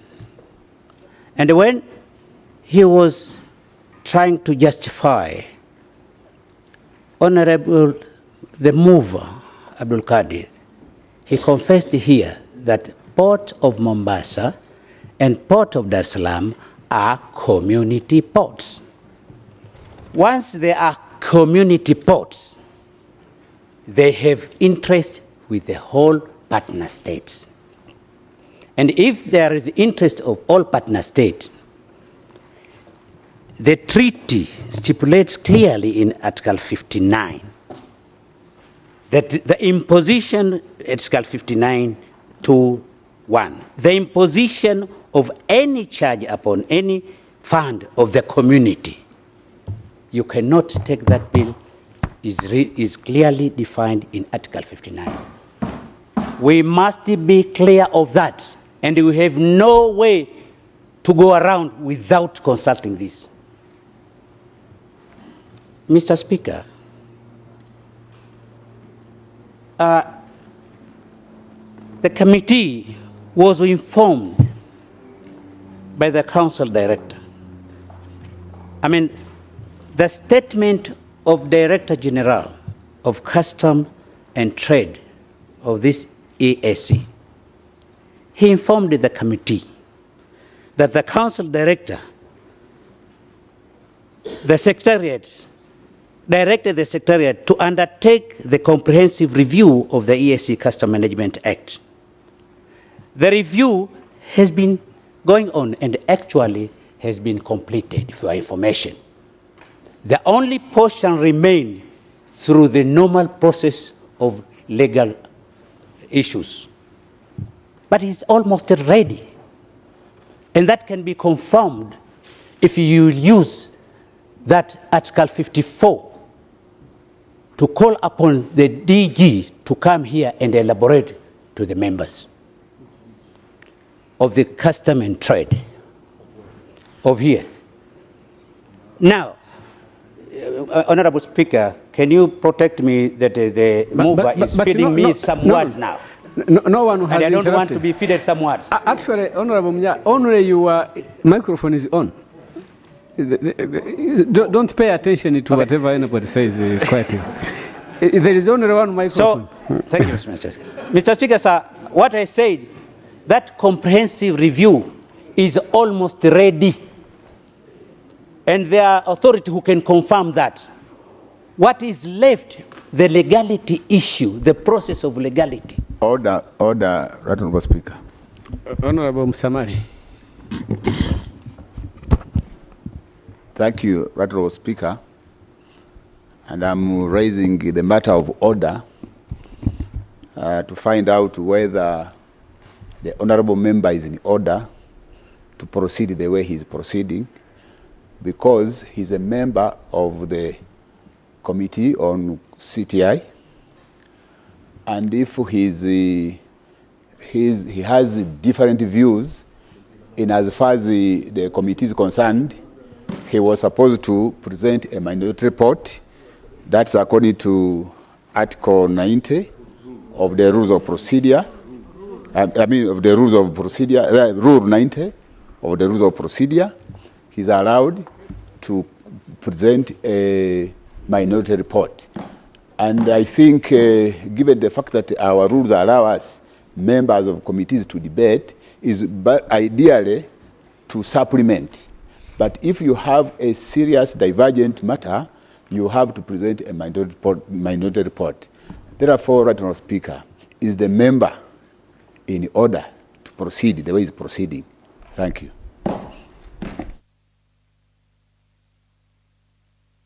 Let me hear from Honorable Mnya about that. Thank you very much, Mr. Speaker. In fact, at the end of my contribution, I would like to express that. But we have okay, to clear I can that. say that I said I'm partially agreeing with the report, but there are other portions which I don't agree. But at the time, and the point being raised, the point, because you know, if it is a point of procedure, we have to resolve it first. So the point being raised is that you should have written a minority report on that portion that you don't agree with. Honorable Speaker, I wanted to do that, but the way it was given to the speed of this report, I did not manage to write my minority view, because it is supposed to be attached with the main report. Then the time, it has been rushed, and I want to say something about this, the way we have been forced to do it quick. Let us clear it this way. Ordinarily, when we disagree with something, we don't express our disagreement by just not signing. That's not the way to express the opinion that you are not in agreement with the report. And it's not correct, I think, for a member to oppose his own report. And when you don't sign, it is an issue of absenteeism. But if there is no minority report, it doesn't mean you disagree with the report. The absence of signature alone is not enough. So in terms of the way we need to interpret our rules, that is how it should be. But again, he's raising some issues about the speed and what. So I think this House loses nothing by listening to where he's heading. And at the end of the day, everyone will make his judgment about his opinion. Clarification here. Yes, Honorable Msamari. Yeah. Thank you, Honorable Speaker. I want to put this House, and just like you have noted, this is a House of rules. And I am a member of the committee on CTI, where the Honorable Munya is a member. And when he starts to impute that the speed at which this committee was moving was so high that he could not catch up with the speed, I think it is wrong. Because it is even is imputing that probably there's something fishy we could have done, and he could not allow him to do it. And I think, Right Honourable Speaker, it is wrong for an honourable member to suggest such, to impute ill motives on the side of the committee. We had all the time, Honourable Speaker, we met stakeholders here, even the time of making reports, even up to the last day, Right Honourable Speaker, we were with a member in the committee. And he never even came up with these positions he's talking about. Yes. So now for him to say that using the speed as a scapegoat, I think is not proper. This House has to be aware of that. Thank you. Okay, let's work together to resolve this procedural issue. First of all, when you want to write a report, the office of the clerk must facilitate you. The process might have been speedy, but if you never invited the office of the clerk to help you to write the report, yes, then it means you didn't use the resources available to you. The same office of the clerk that wrote the report we received should have helped you to write a minority report. Let me, although I should be the one to make a final determination on the interpretation, if a member of the committee has not signed the report, but he hasn't also written a minority report, can't he make his views here known? Yes? Yes. In terms of rules, okay. Let us uphold the rules, right? Yes. Let us uphold the rules. This is how we proceed always. We sit in committees, decide, we agree, and we sign the report. When we don't sign the report, that's not a process of disowning the content. It is an issue of absenteeism. The way we disown the content is if we write dissenting. And a member writing a dissenting report must be equally facilitated by the office of the clerk, in the same way the majority report is facilitated. So because rules must be paramount, Honorable Mnya, you cannot proceed in the line of opposing the report. But you still have the floor not to oppose the report. As a member, yes. You still have the floor, because I don't know whether there are no areas that are not in conflict with the provision. Thank you, Honorable Speaker. Actually, from the beginning, when I declared interest that I'm a member of this committee, I said I agree with the report partially. That's I admitted. But now, there are some now you can, Honorable Speaker, listen. Now you can only debate the partial part that you agree with. Information. Yes, in terms of the rules. Information. Yes, now information. Yes, Speaker. Thank you for the opportunity. I just want to emphasize on these issues from your ruling. I remember when we were debating Magembe's report, the same members from account opposed his report. So my point is, we must apply the same standard, not double standard. Thank you. I do not have that recollection. Can I be reminded of a member who opposed the report and he's from the... Who is the member? Starting from me, I did oppose. And the Honorable Aden... Was there objection? Honorable Aden himself opposed the report. He did not write a minority report. Not only him, we were more than 8 members. Thank you. Let me clarify from the point of view of the speaker. I'm not sure whether I was the one presiding, but the issue is whether there was a member who debated and opposed the report, That is one. Two, if there was an objection to that line of argument. Because it may as well have happened, but if nobody objects, the Speaker may just let it go on. Yes. I didn't stop Honorable Munya until there was an objection. Information, Yes. Right Honorable Speaker, on that issue. Information. Honorable. Thank you, Right Honorable. On the issue of the one which Honorable Chris is talking about, it was an issue where the report was signed at night, and some members did not have a chance to sign. So when we came here, because I was one of them, when we came here on the floor, it was an issue we were debating that if members did not have a chance to read the minority report, how do you treat it? That's why it was thrown out. And we said, you go and reconsider it afresh. It was recommitted back to the Accounts Committee. And I am believing there was a motion to that effect. Yes, because the decisions are based on motions being raised. So I have none so far. I just have an objection from a member saying it is in contravention of the rules for a member of the committee to proceed against the report of the committee he sits in the absence of a minority report. And that is the correct interpretation of the... But because Honorable Munya says his disagreement is partial, then there is a partial part that he agrees with. So he can proceed. Yes. Thank you very much. On top of that also, I have the right from the same rules of procedure, even if I didn't write the minority report, but I have the right to debate. And in debating, you cannot feed me the way you want me to be debated. Thank you. Let's take it easy. Honorable Nya, you debate, and actually you must debate because no one can anticipate what you want to say. So they must listen to you, and they make the assessment of whether you are within the rules or not. But at the same time, this House is self-regulating. As you debate, people are alert on what you are saying, and they want to make sure that you are within the rules. So please proceed. Thank you, Mr. Speaker, sir, for allowing me to continue. Now, second point, or third point, that the United Republic of Tanzania actually proposed that the amendment should wait for this comprehensive review.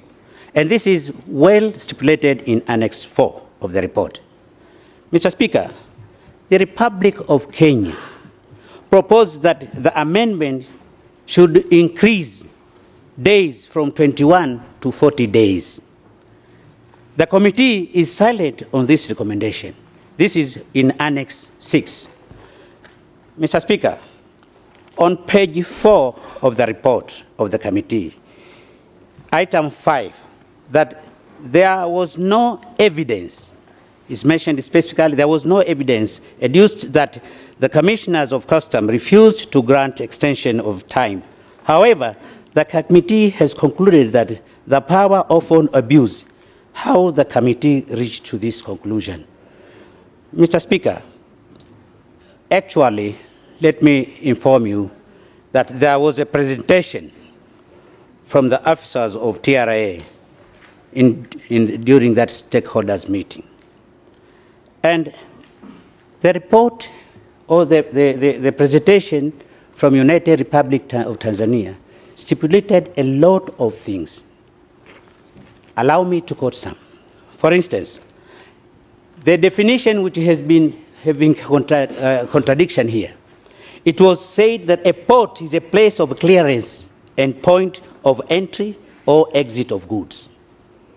Therefore, it's not expected to the port to turn into a storage facility.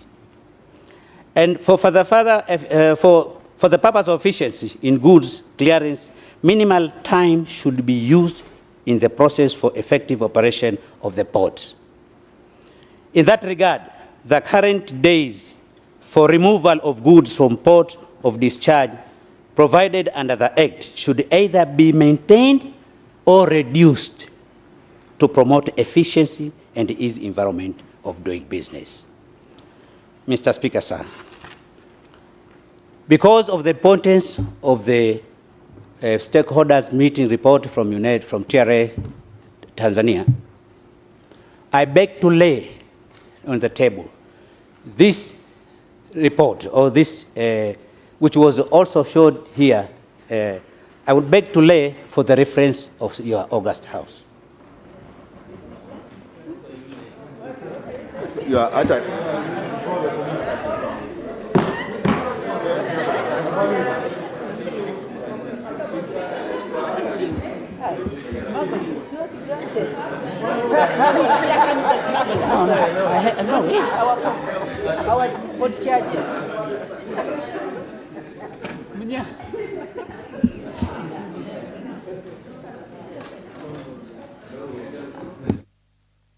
Procedure, Yes, Speaker. honorable members, I'm also being assisted here. The documents that we lay in the House must go through the authentication process. Maybe they have gone through the process of the Office of the Clerk and shared with the House so that they can be able to make an opinion on them. So the House cannot be surprised with the document. They have not seen before, and we are not even sure it is authentic. But, Honorable Munya, you can assist the House by debating the content of the document without laying it. Yes. Because I think what you want is that the content is known. So because you are constrained by the procedure, you can just debate the content. Yes. Mr. Speaker, sir, why I wanted to lay down is because it was presented in the committee. Is it part of the annexes of the report? It was, and it was not annexed. That's why I said I don't agree partially. It was not annexed, but it was presented here in this assembly to the committee. Yes. So there is no problem with this. Honorable Speaker. Now, Honorable Munya has a point that we need to explore properly, and I request that all microphones go off. He is aware that the document was presented to the committee. And I think it is practice that when the documents are presented to the committee, they are made annexes to the report.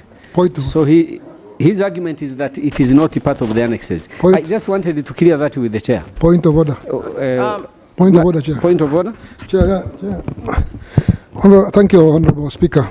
Honorable Speaker, I think you have said it very well that you can't just lay any document from nowhere, enormous documents in the House. Because I am a member of GP and Honorable Munya is a member of GP. If the document has been given to CTI, so if the document has been given to the committee, and the honorable member is a member who have access to that report, who could be able to read and see that attachment which is missing, then he could have taken it up with the chair of the committee, that there's this document which is in my possession, and it is not part of the annex. So could you be able to put it as the annex? So if that has not been done, unless Honorable Muhammad Munya could be able to make a minority report which he owns and signs, that he can be able to table, that we know this is a report from Honorable Munya, but a document from a third party which has been given to the committee, then it is the property of the committee, or it is a responsibility of the committee to attach or to leave it, which honorable member may have been a member or he may have not. So I think you have rightly ruled, Honorable Speaker, that we cannot just collect any document from outside and come and table it and make it to be the property of the House. Thank you very much. I think the way, thank you very much, Honorable Nur. The microphone is still on. I think the way I will put it, Honorable Chair, Honorable Deng, I will not ask you to do more than what is necessary for now. I just want to ascertain whether, first of all, the document was given to the committee and whether the omission is deliberate. I will not ask you why. First of all, was it given to the committee? Okay, thank you, Honorable Speaker, for giving me the opportunity to clarify.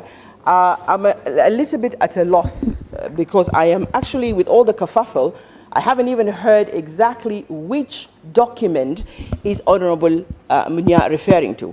If he's referring to the annex, which is the letter from Republic of Kenya, plus the brief, it is attached to the report.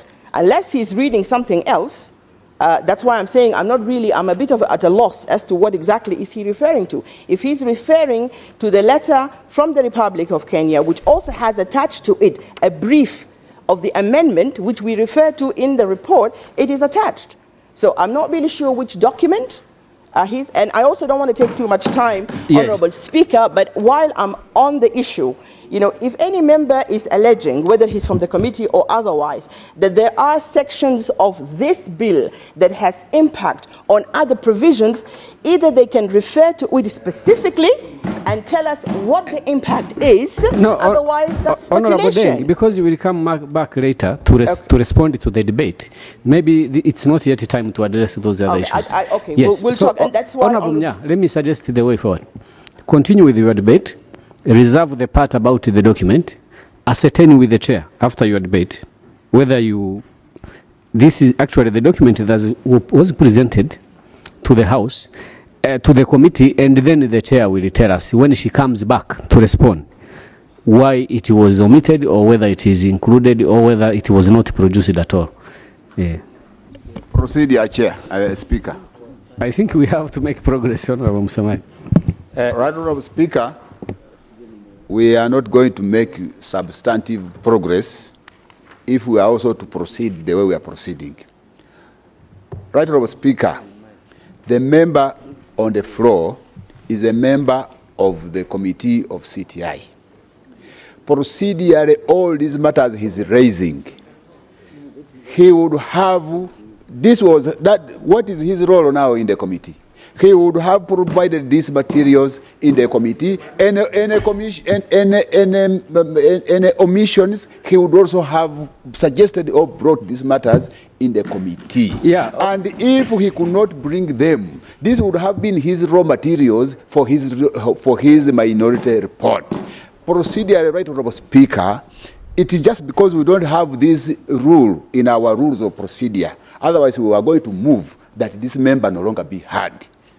So procedurally, but since we don't have it, now we are going to move as the rules are. This member, if he has nothing else to add, let him sit. But he should let not him proceed the way he's proceeding. Mr. Speaker. Thank you, Honorable Speaker. Please switch off the microphone. You see, we have made a ruling on this. But on this one, I will back Honorable Mnya. Because even as a member of the committee, you can come here and realize that 10 minutes ago, something in the report was omitted. Yes, so anytime you can point at an anomaly, as soon as you see it. What we said should not be entertained is opposing the report of the committee for which he is a member. That's different from him challenging the absence of a document he believes should be in the report. And we left the final determination to the chair of the committee. She will be the one to tell us, no, this document was never presented to us, or it is part of the report. And that's why I said Honorable Mnya should not talk about the document again, but after his debate, he will go and talk to the chair of the committee. Is it clear? Yes.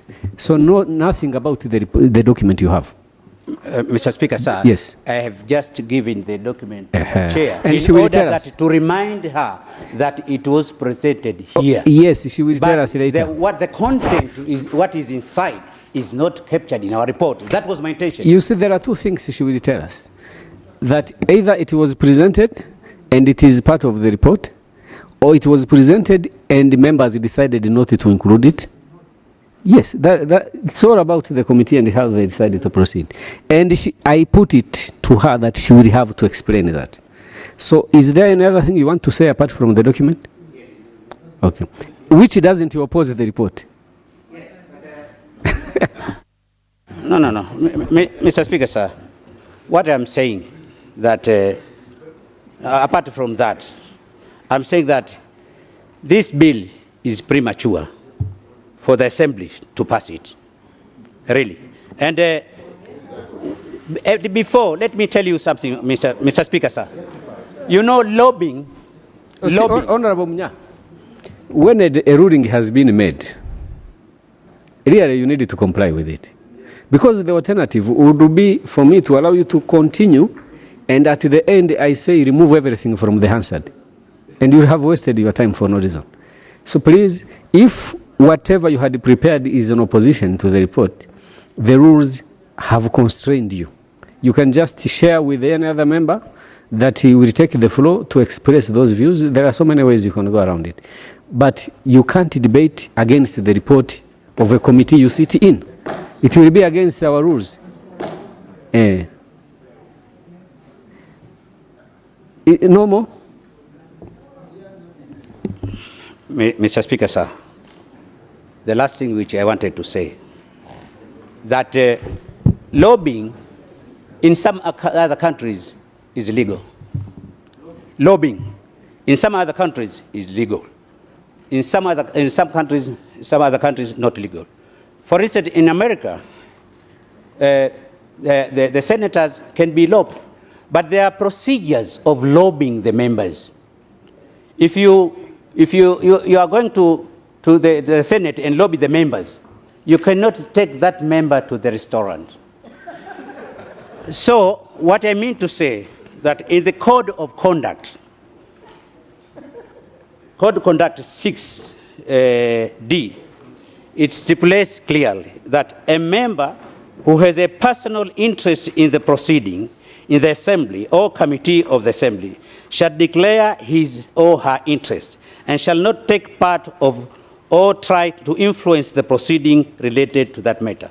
Mr. Speaker, why I'm saying that? This bill, the process of fast-tracking, and it has to be laid, it was so high, and the Honorable Chair herself, she knows that. So from that process of speeding, then someone can be suspicious. And in fact, that's why I didn't get even the time for writing minority report. I submit.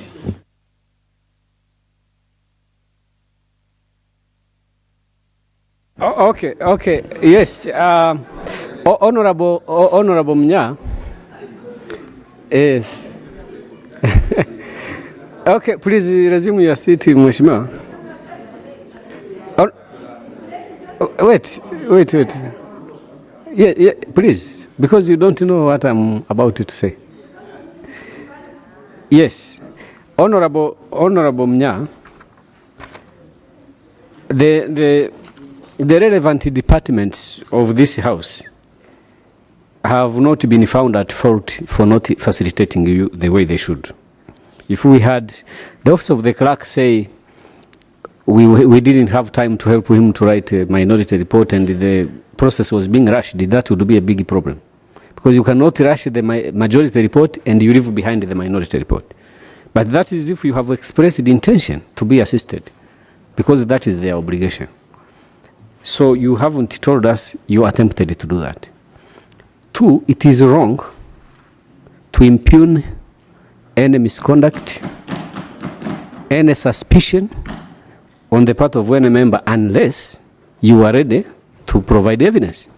Because these same rules bind us to be responsible for the statements we make.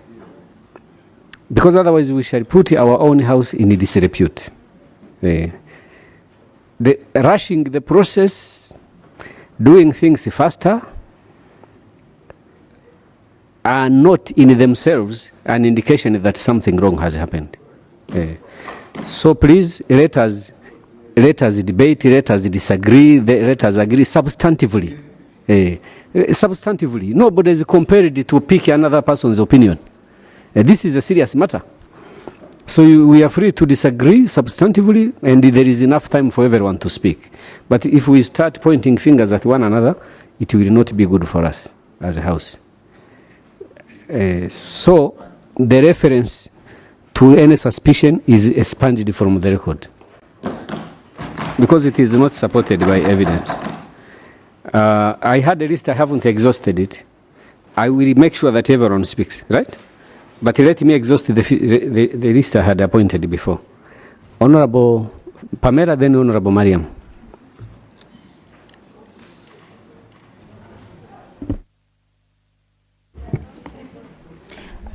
Thank you, Right Honorable Speaker, for giving me also an opportunity to add my voice in this report. I would like to declare that I'm a member of this committee, and I would like to congratulate my brother Honorable Abdi Kadir for this amendment, because everyone understands that it is of such an importance to promote and empower people of this community to conduct their businesses. I will not go into that much details because I'm the member of the committee, and I do agree and support most of the justifications which were given by the mover. But I would like to point to give my opinion. It's not that that I'm objecting the report, but I would like to give the question to the way this the amendment is, because we can understand from the report which is tabled, there are some there's one attachment which indicates that one partner state is in disagreement of what is being amended here, and also we had an opinion from the Secretariat that there is a comprehensive amendment of the EAC Customs Management Act, which it is about to be conducted. I don't know when.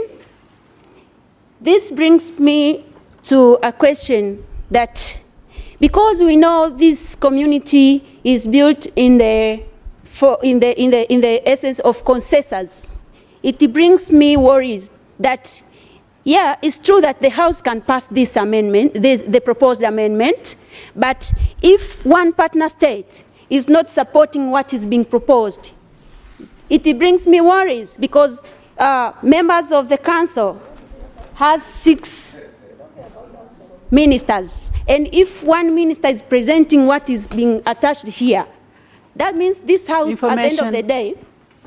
Information. Are you taking the information? I'm not taking the information. Okay, thank you. Mr. Speaker. Yes, sure. Mr. Speaker, it's just I'm trying to show my worries, because as a member of this House, I would like whatever we debate in this House, I don't want to be part of the people who always come here and debate something which we think it can get some blockage. Not a sentence, sorry. That I'm worried that I'm seeing some blockage in front of what we are trying to do.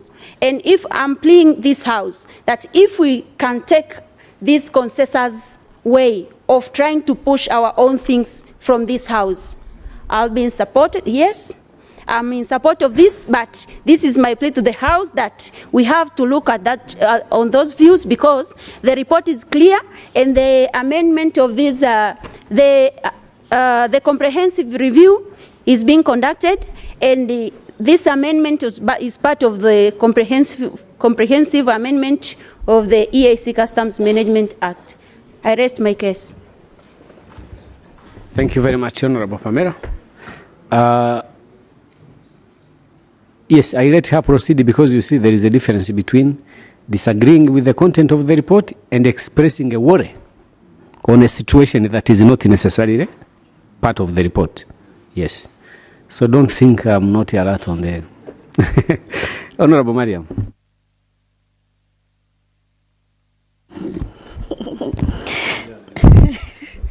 Thank you, Right Honorable Speaker.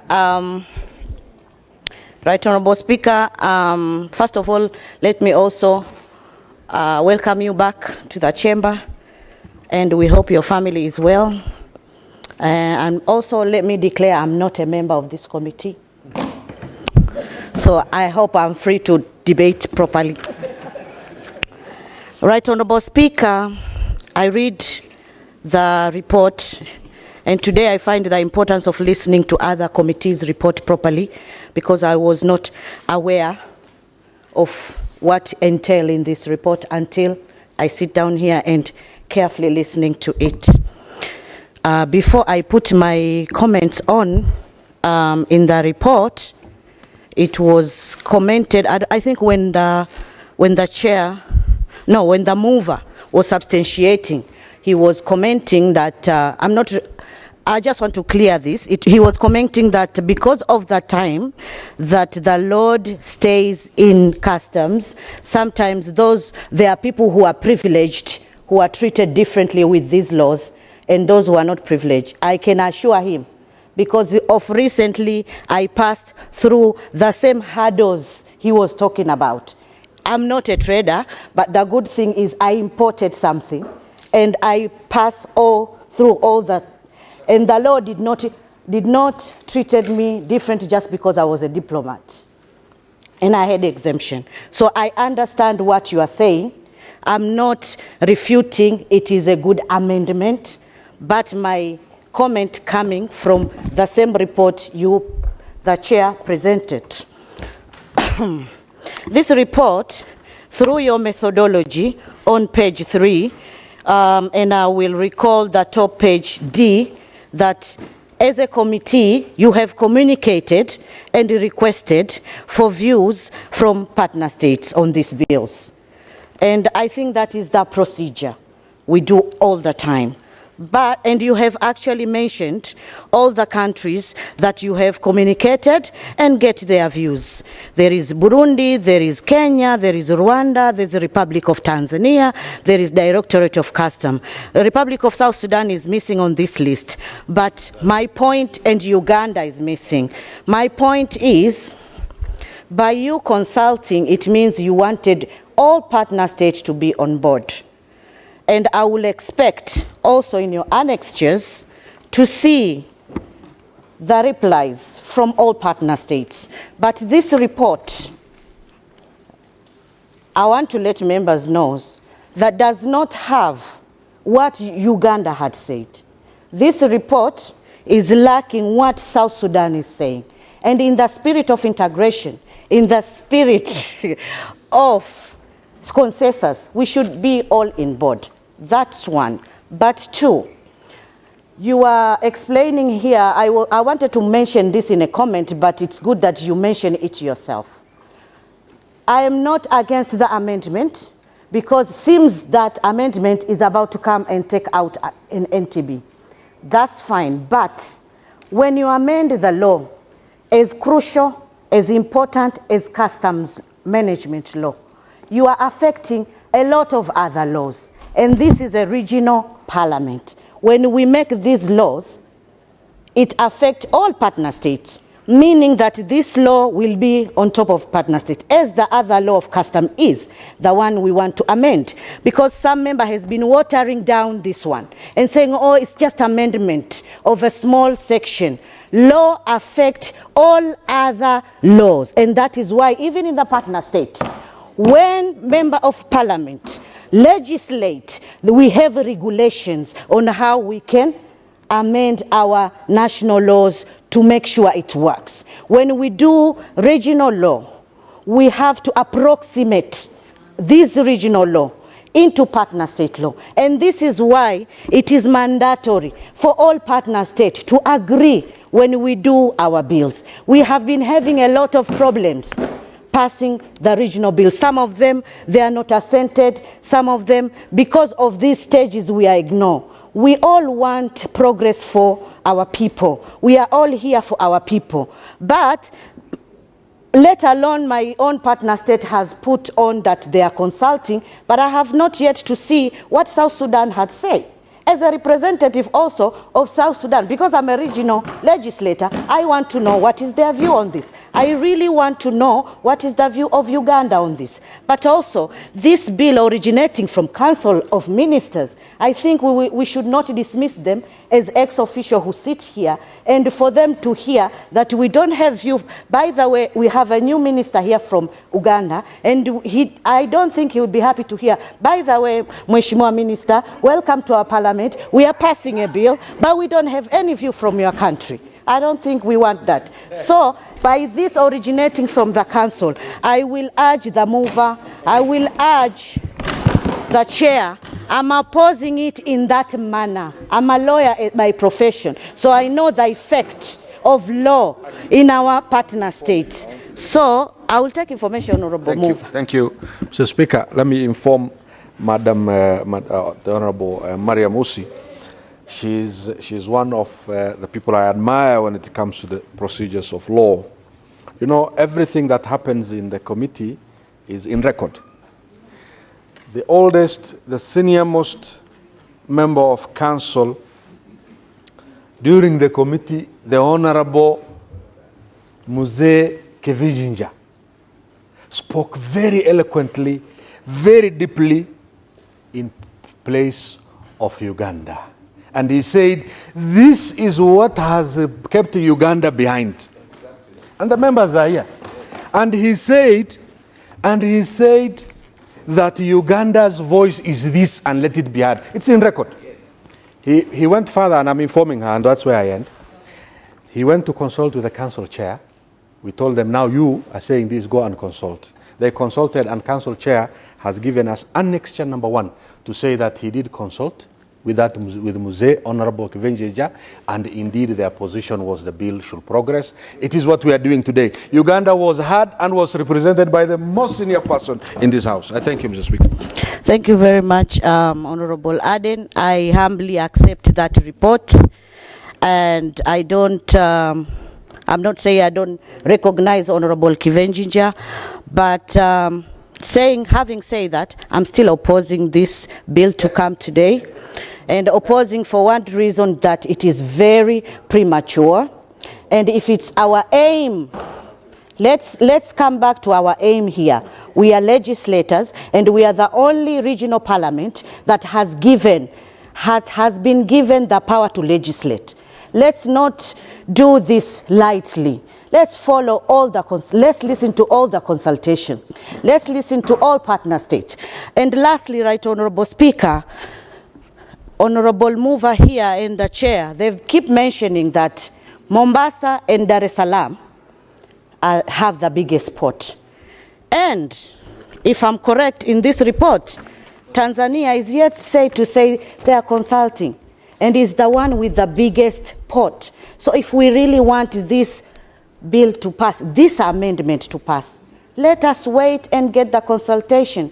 The only thing we can do is persuade them to do it earlier, but not to dismiss them. Because at the end of the day, if we send it without others being on board, this will not come as will not be amended. We will just be flexing our muscles, but the end result will not be the end result we expected. So just for caution, that is why I'm opposing this amendment. I thank you, Right Honourable Speaker. Thank you very much, Honourable Mariam. Procedure, Mr. Speaker, procedure. Yes.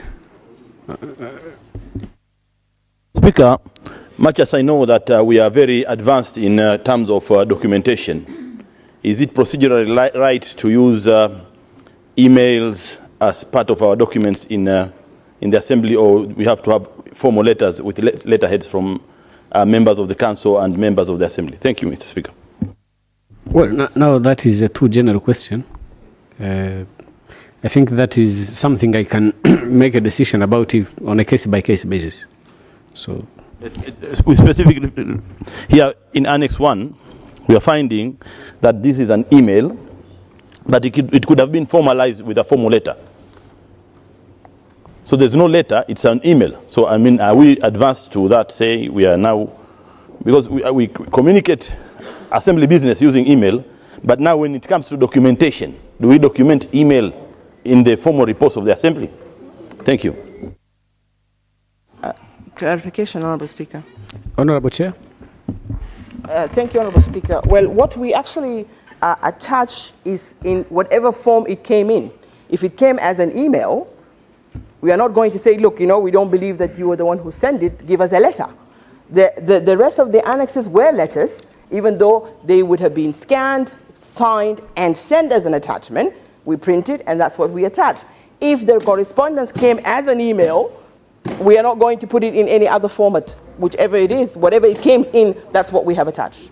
Well, Honourable Makame didn't mention which specific document he's referring to, and I'm not going to inquire about that. But in any case, if there is going to be a question of challenging whether the document is authentic or not, we shall certainly find an authority here to resolve the problem. If it is a document that was coming from any partner state, and anybody is willing to challenge the authenticity, a respective minister will respond, if he is here. But before that happens, we take it as it is. Yes. Now, Honorable, because I remember some people I spotted before, Honorable Josephine, Honorable Dongo, Honorable Dr. Magembe, the three.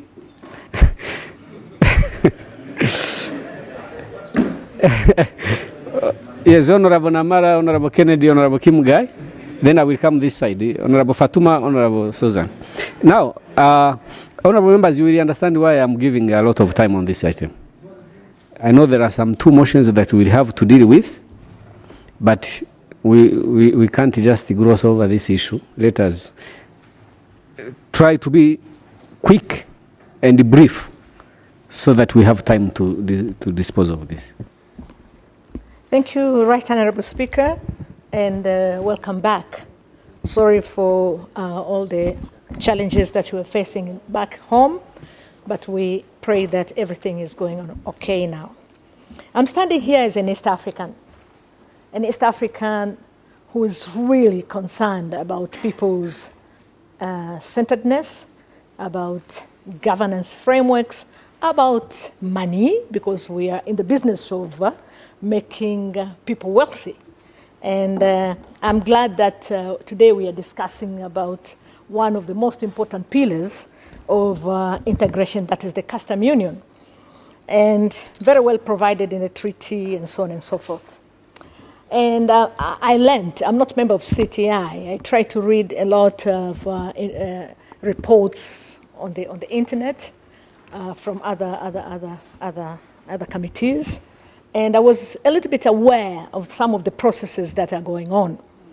And in that regard, I understand that this particular amendment that is being proposed is actually touching on a very important pillar of our community, that is the custom union. But we understand how different pillars of East African community, of the integration, how interrelated they are. I'm a member of the legal committee, and when we are trying to review our rules of procedure, I learned from the experts that if you touch one rule, be careful, it is going to affect another one. I'm not an expert, but I'm worried that if at all we are not careful with the patching up of this particular act, we might be actually touching quite a number of other rules, and I'm worried about it, and I would like to be informed further, how are we curing that particular process? When I went to the website, I found out that the comprehensive review is actually going on, and there are quite a number of areas that have been indicated on the process of the comprehensive review. Some of these are the challenges of implementation of the provision of the law, of the custom and administration, obsolete or redundant provision in the Custom Management Act, inapplicable provision of the Act in the current custom operations, interpretation of the Act by different custom administrations, interpretation of legal provision of the courts and tax tribunals, and so on and so forth. Practices that are not sanctioned by laws, including the informal ones which have been discussed here, mechanisms and forms used in making evidence ruling, advance rulings, national legislations, mechanisms, and form used in countering anti-counterfeit. These are some of the things that are in the process of a comprehensive review. And I was wondering, why so many processes? Why are we coming up with amendment of this particular act now, while actually there is a provision in the website, and there is a form actually. If you want to make your amendment, you can put your input there in the form that is provided online and make your propositions. Why do we come and spend all this time in trying to come up with the changes that we are making? But apart from that, I'm concerned also about evidence. Yeah. Quite a number of things have been mentioned here, but there's no data that is going to support us. For example, when you're talking of insignificant revenue, where's the evidence? we don't have data that shows that what we are actually going to get is too little or too much. When we're talking of law that has been misapplied, what does it mean for some of us who are not there?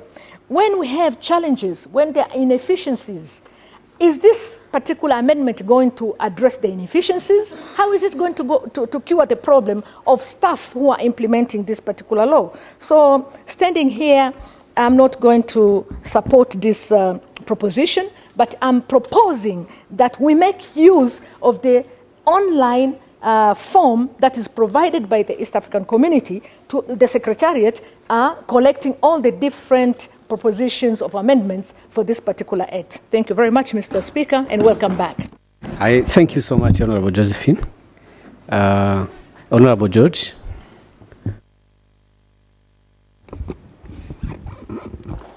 Right, Honorable Speaker, I would like also to register my voice welcoming you back on duty.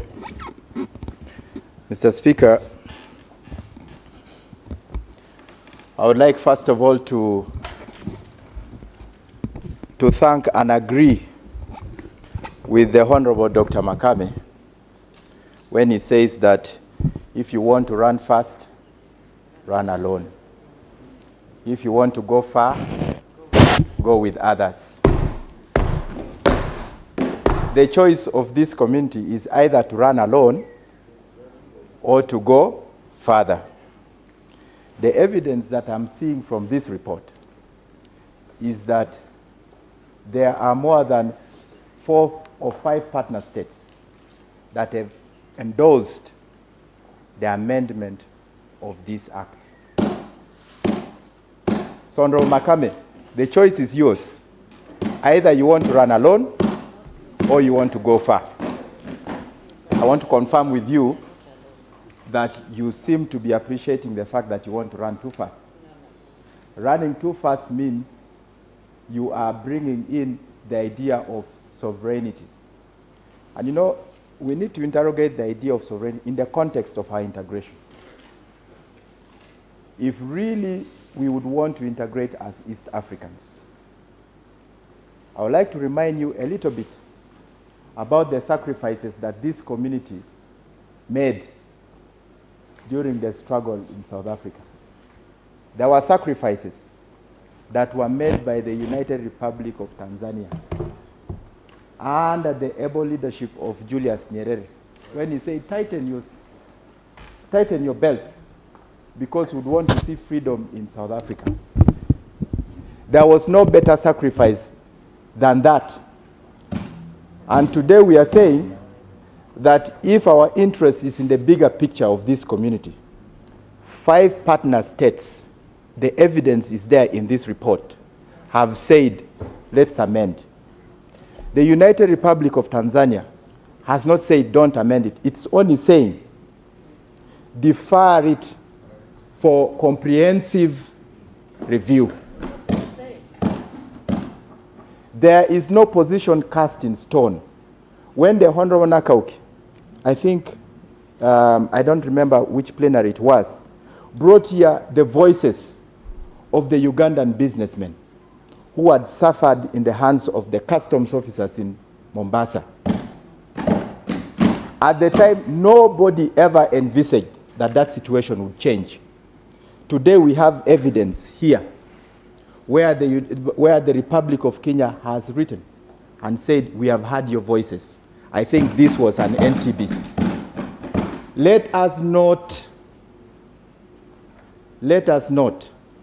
hand over the role of this assembly to other people. The role of this assembly is to legislate.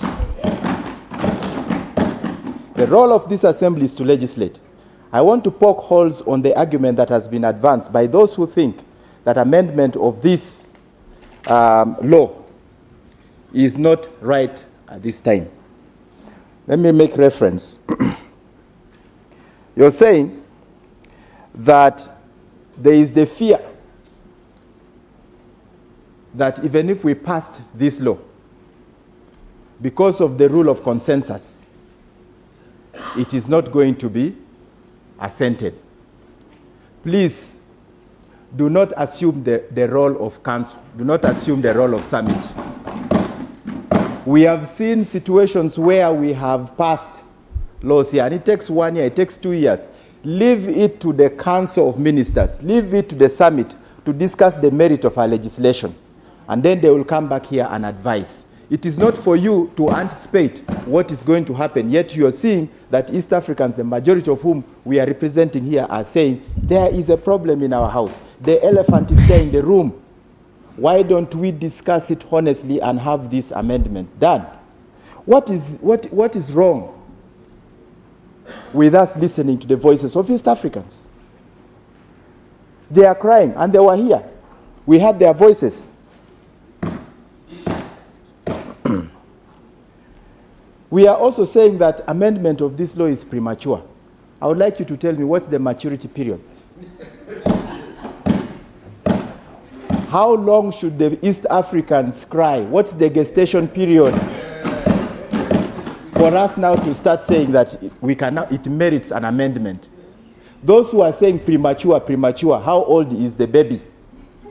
Tell us so that we can tell now that it's past 18 years, it has passed adolescence. Please, let us not hide behind prematurity. Let us look at the merit of this amendment. Let us look at what the partner states have reported here. By the way, our fear would have been that, we are not receiving support.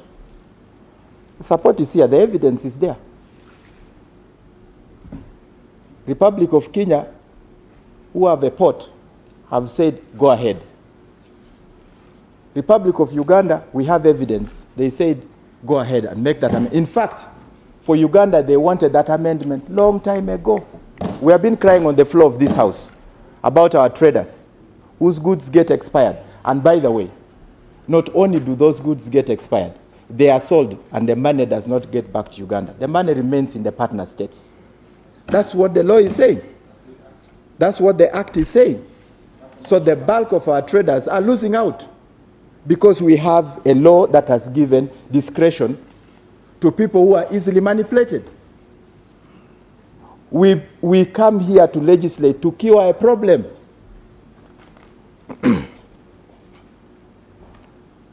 Mr. Speaker, integration means listening. Integration means compassion. Integration means sacrifice. Lose some, win some. You can't win everything. Besides, there is evidence to show that if only we facilitated trade, we enhanced trade. Motion. Honorable Kim. Right, Honorable Speaker, I raise a motion under Rule 36 of the Rule of Procedure, limitation of the debate, because I see the time and today is our last day for plenary. I think I propose to limit the debate for 40 minutes. I beg to move, Honorable Speaker.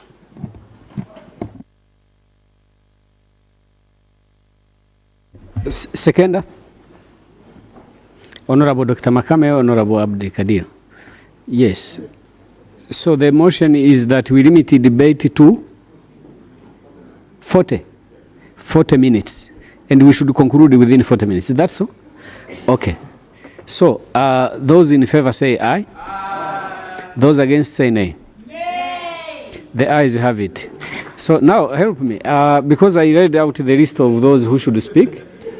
There is Honorable George on the floor, then Honorable Magembe, Honorable Namara, Honorable Mukuria, Honorable Kim. That is 4 members after George. So how many minutes each for us to comply? 5 minutes each. Yes. Yes. Now for you, I don't know how much you have spent already. And there was also Honorable Fatuma. Speaker, there was also Honorable Fatuma. Right, Honorable Speaker, the rules don't apply retrospectively. There is also Honorable Fatuma Ibrahim. Yes. You are on the list also. So, the rule?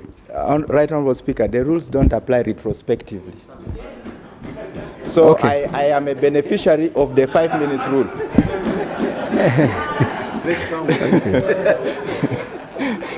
Anyway, Right Honorable, I'm about to conclude. Right Honorable Speaker, I would like those who have a fear that the amendment of this act is going to impact on other pieces of legislation. You know, this is a house of rules. This is a house of rules.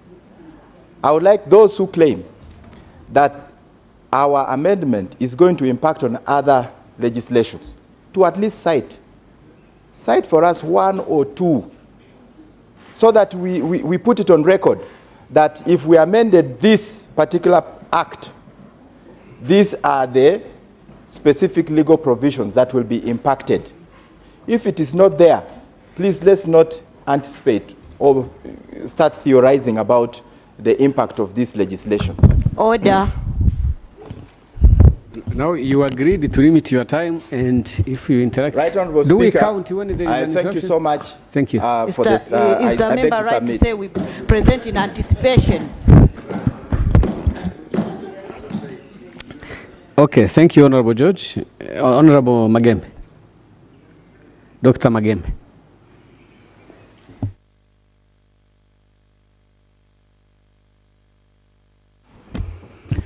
Thank you, Right Honorable Speaker. Allow me to join the members in welcoming you back. It's always good to see you. You've always been a shield for me in my chores as the chair of the Accounts Committee. I remember several times when I run into your office, I'm saying, they want to kill me, they want to kill me, help me, Kaka. And you always help me out. So I'm glad that you're back. And I'm glad that the family member which you spoke of is doing well. We wish for their speedy recovery. Honorable Speaker, and then I would also like to thank the Honorable Abdul Kadir Aden. Unfortunately, he is not here. Oh, he's there? Oh, he's not there. Okay, I would like to congratulate him on his very, very moving and well articulated speech, and I would like to tell him that if he continues with such convincing arguments, even in his next election, he should be voted with a 99% margin.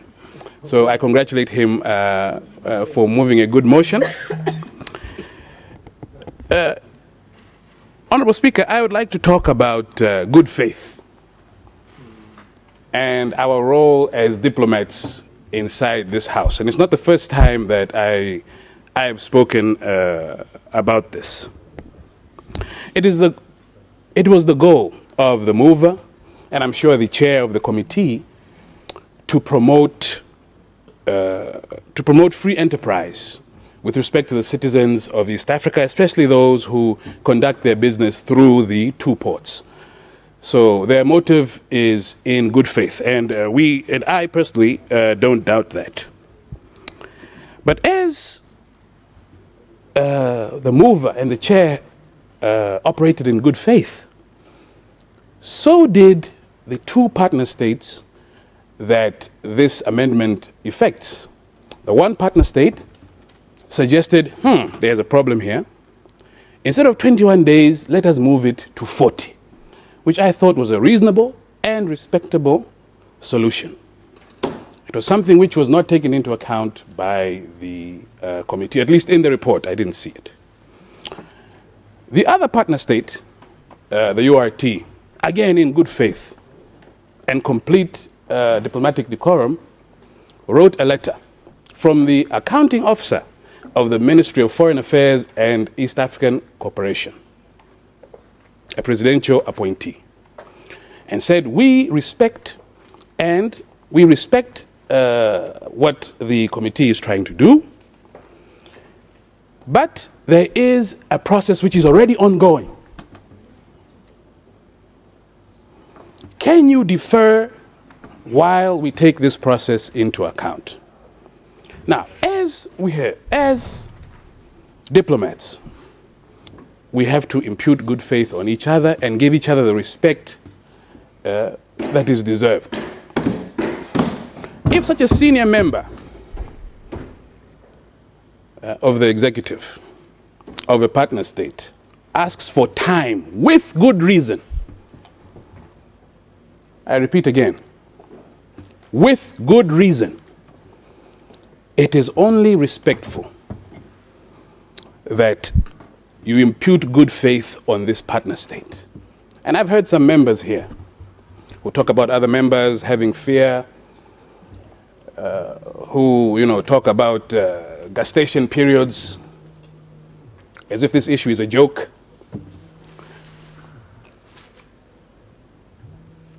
I must confess, Honorable Speaker, that as a member who accords other members respect, I thought that we were above that.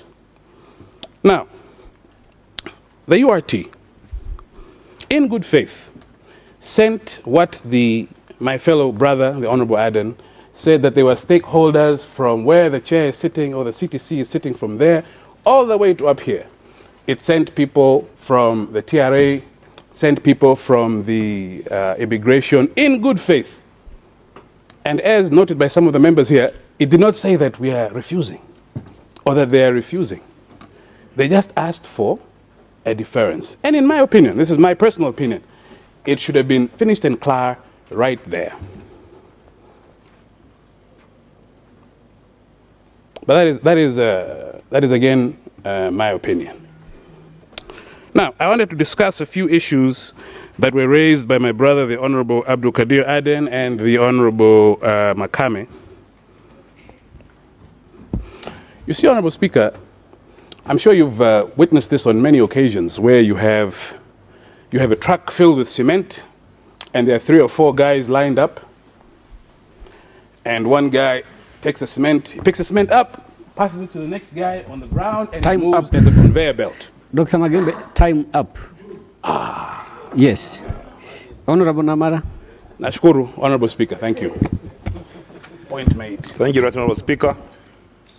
I want to also add my voice to welcome you back to the House and also thank the committee for a good report.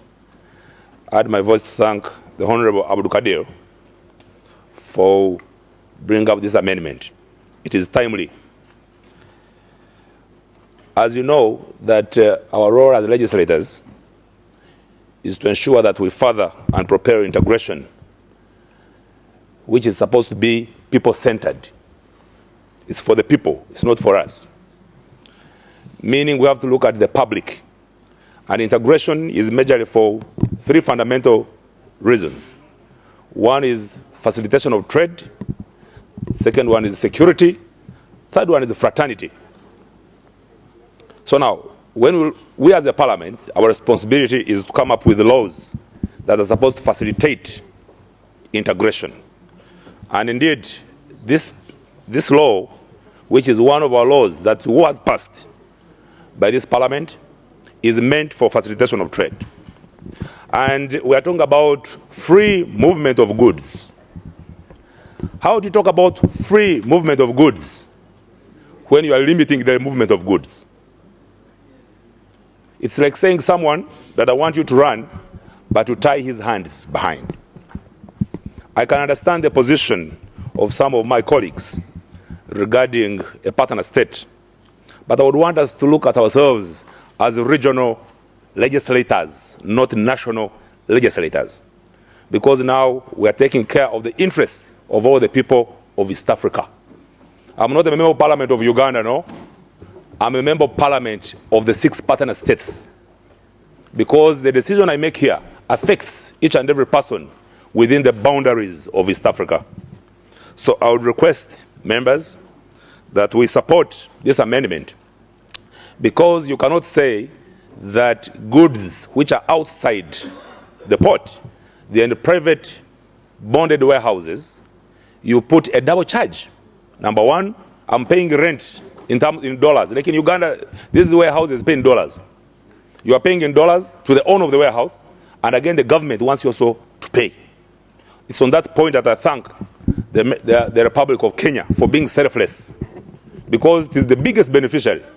It's the biggest. They have high volumes of trade, but they have sacrificed and said, for the interest of East Africa, as the big brothers of the region, let us ensure we amend this provision of the law to ensure there is a free movement of goods. I think the reason for this amendment is to propel the free movement of goods as enshrined within our legislations.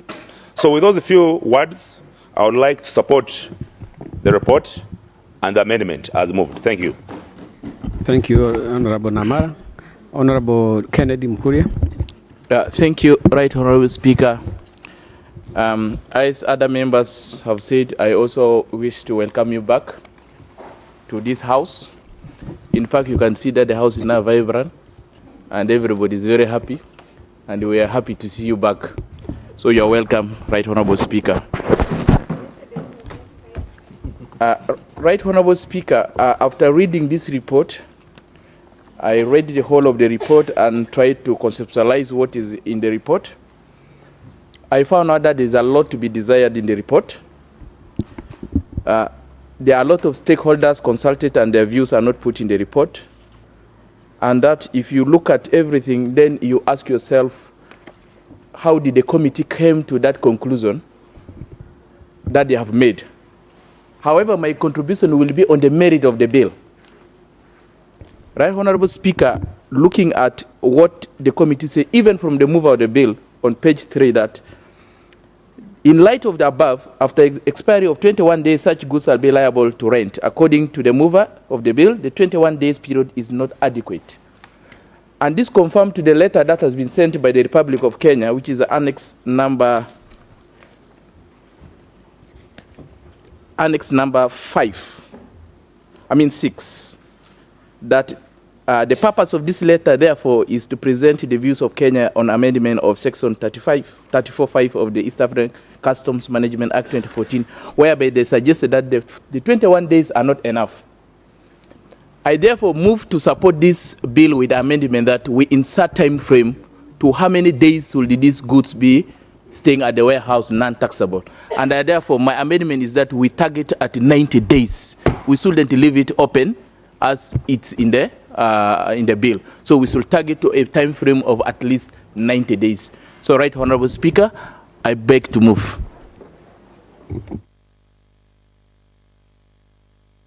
Thank you very much, Honorable Kennedy. Then, depending on how we proceed, you may have to come back and amend at the committee stage. Honorable Kimgai.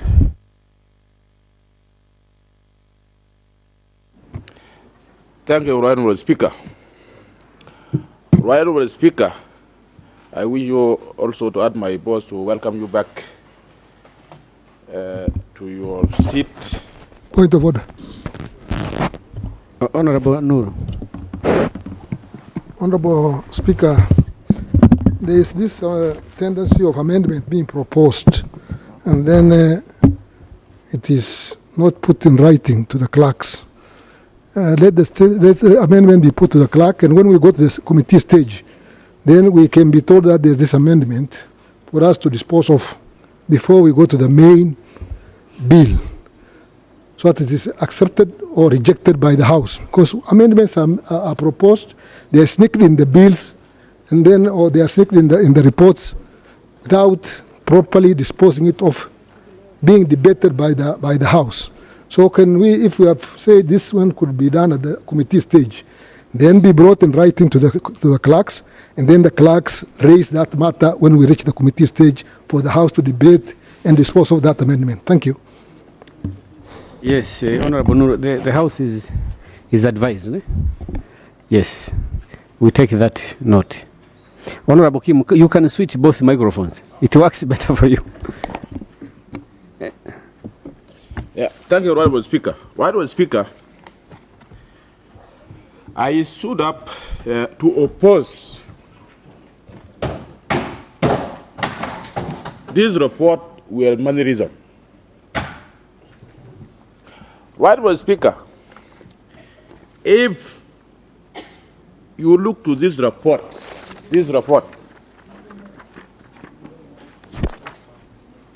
of the committee of the CTI,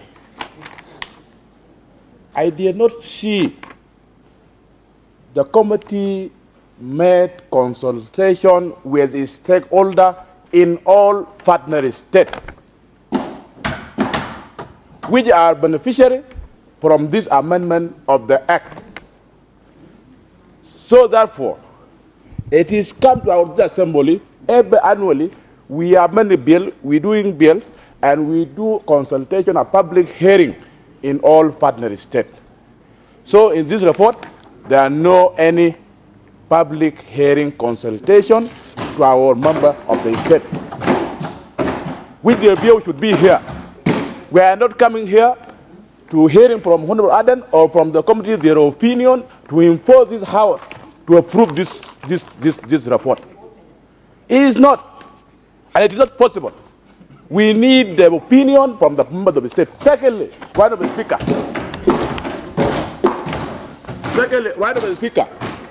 In page 4, in page 5, the report himself in page 5 said, at the time of finalizing this report, the committee had not received any response from the Republic of Uganda and the Republic of South Sudan. Therefore, one of the speaker, if the committee did not receive, let this report reject the committee until they reach to those countries and give us their opinion on this report. So we have to proceed. But I cannot support this report even in this my country. So Sudan, who are beneficiaries from this amendment, did not have opinion. I cannot. Thirdly, why not the speaker? The Republic of Tanzania himself, we are members of the council, they have said they have to wait for review of this act. Therefore, even when we are listening to the council will not support this report. Why we should exert our time to debate this report? This report must be rejected to the committee until they reach to all stakeholders in our partner state. And I need opinion of South Sudan and Uganda in this report. Lastly, right now, Speaker. Order, in Speaker. article. Yes, Honorable Mustamar. Thank you, Right Honorable Speaker. The member who was on the floor was here on the day when the motion was tabled to introduce this members' bill, this private members' bill. And Right Honorable Speaker, you were the one who was in that chair. I opposed this motion that we should wait for the comprehensive amendment of the bill. The honorable member who is speaking was in this house, unless he comes to tell you that he was absent or hiding somewhere.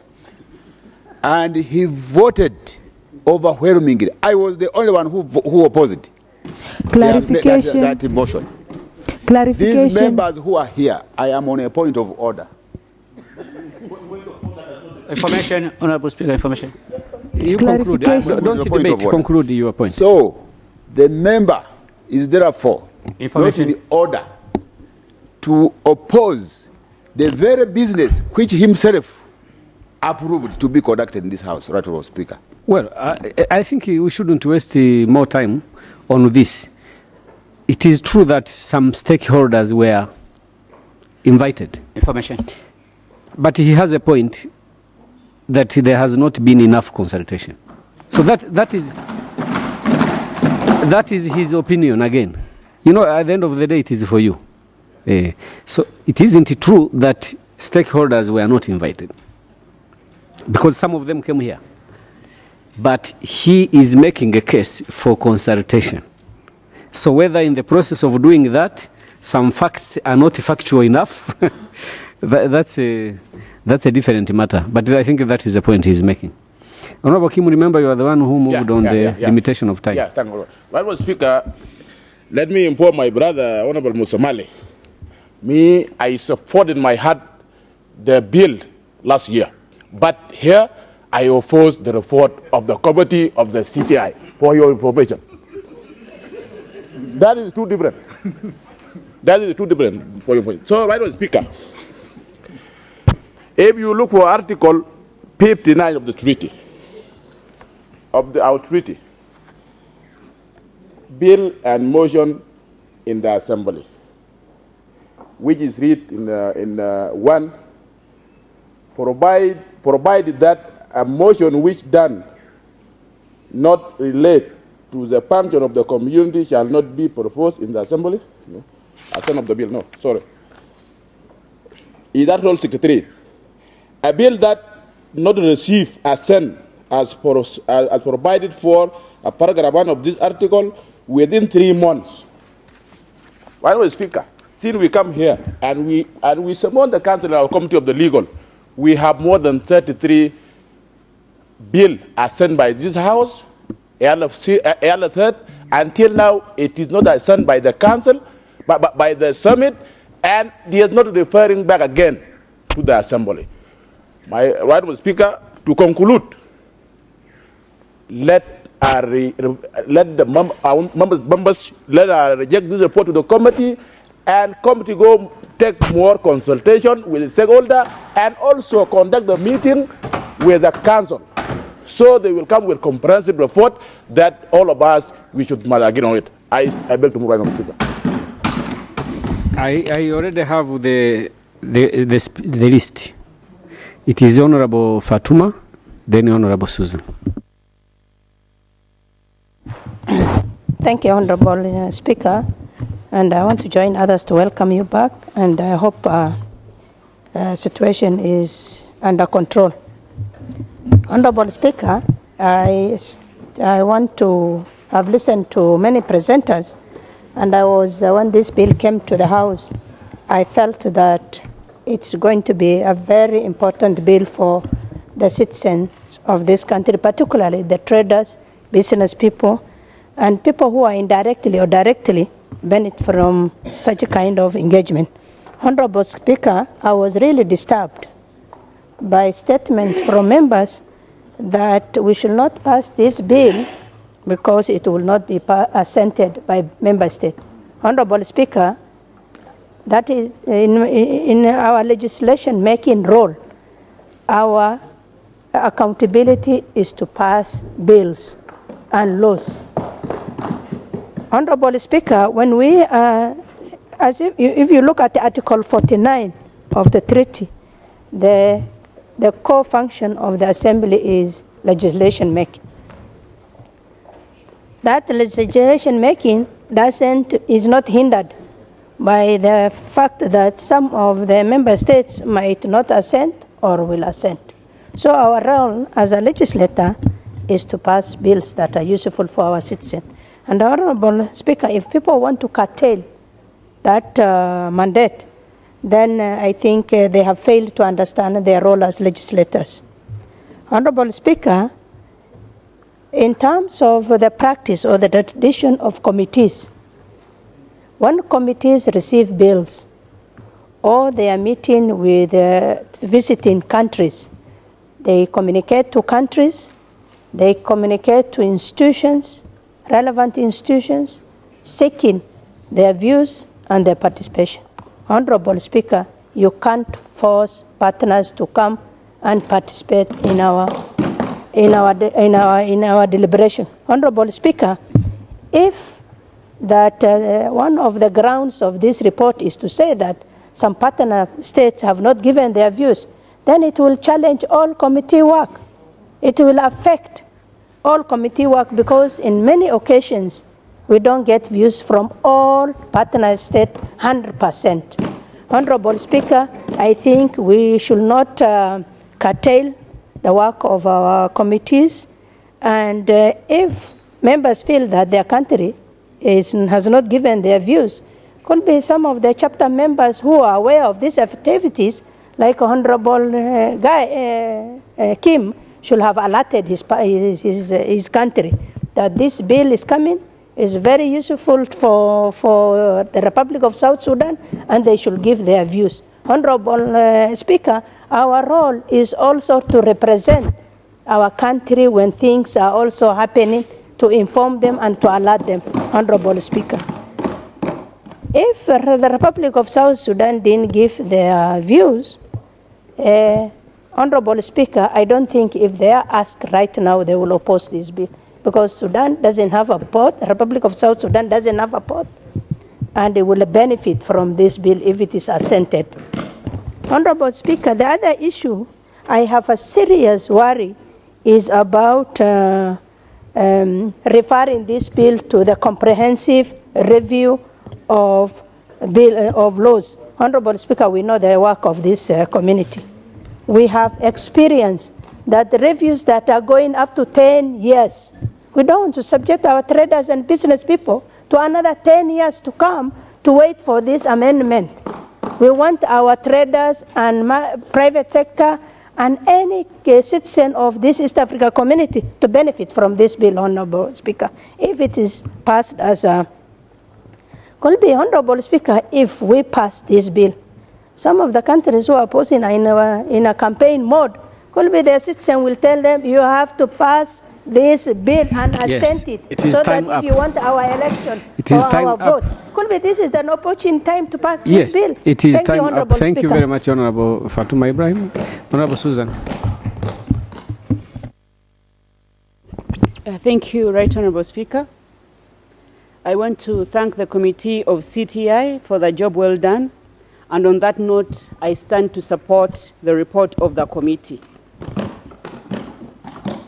Honorable Speaker, allow me to also note that we've had several amendments of the Customs Management Act by Council, especially where they feel it suits them. But now it's high time we also amend this same act where it suits the common East African who has no voice. Because as an assembly, we are supposed to be the voice of the voiceless. Right Honorable Speaker, I've really had sentiments that Council wants to do a comprehensive review of the whole act. But as of now, I already lost confidence in Council of Ministers because nothing is ever urgent with Council. We've tested them. We are all aware for 10 years they have failed to manage the alternative funding mechanism. They have failed completely. For 10 years, they have failed to complete the institutional review completely. Now, what makes you so sure that it will not take another 50 years for them to just amend this Customs Management Act? I've sincerely lost confidence, and I would like to implore my colleagues, let's not be deceived, because even at the start of this very fourth assembly, we put a request. I remember myself standing on this floor requesting Council to amend this very act. Up to now, nothing has come through. Now we are saying we should wait. No. This cannot wait anymore. Honorable Speaker, you as a lawyer, I know very well, you know that there is a maxim of equity that delay defeats equity. Delay defeats the intention of this act. Delay defeats the interests of the East African people. Honorable Speaker, since this law came into force in 2005, our traders have been patient. They have been patient despite the fact that some provisions of the law were oppressive to them. Why should we continue waiting for Council?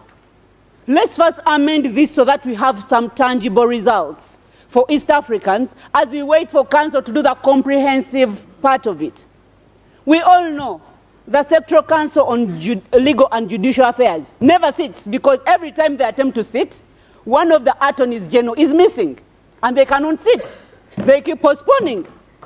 Council is aware for how long it has taken the Sectoral Council to have quorum to sit. And maybe it will take them another 10 years to get that quorum. and we are still waiting. Let's help the people of East Africa. This is with good intention. We've had our traders come here pleading to the assembly. These people have been here putting their case. How are we going to go back and tell them that as an assembly, which is the legislative organ of the community, has failed? They are saying they're waiting for council of ministers who are policy makers to bring the amendment. Then what is your job as a legislator? If you cannot do this, then you better pack up your bags and go home, that you failed in your job. We have to be able to deliver tangible results to the East Africans. Right now they're complaining we have so many good things on paper, but nothing is tangible. When I read the proposed amendment, the issue is about not charging double rent to our traders who deal in these bulky grains or bulky goods. They are saying we are being charged extra rent even in privately owned, bonded customs warehouses.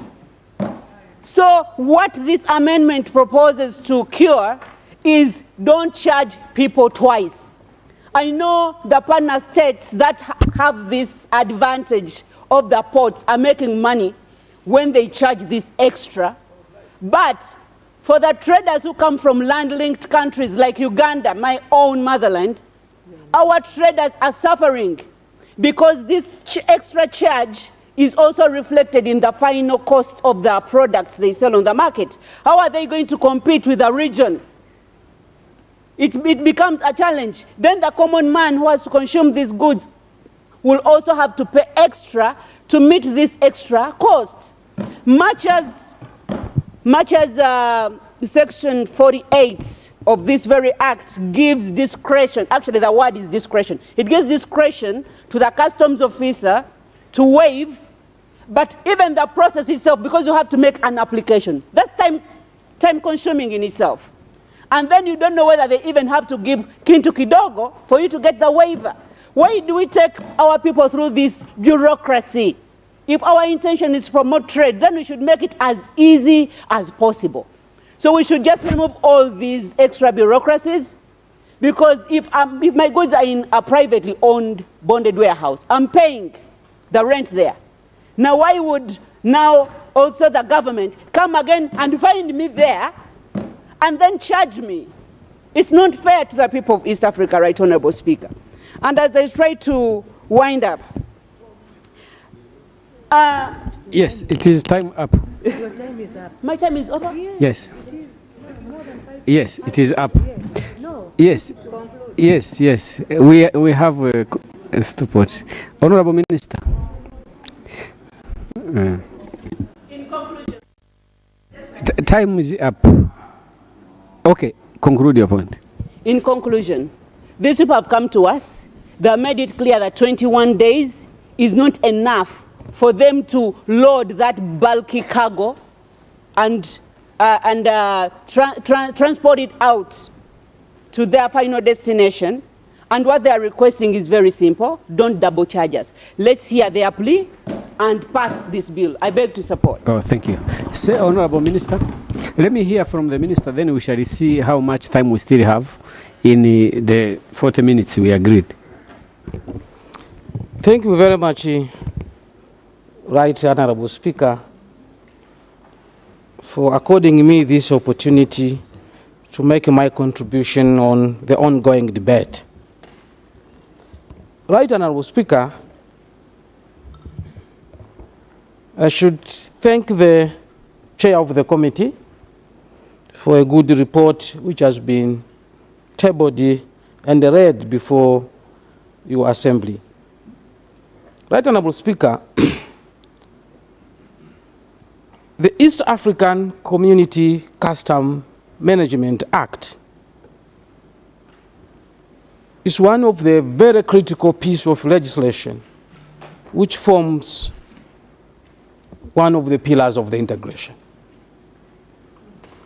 When it was introduced here in 2004, it was brought by the Council and passed by this Assembly.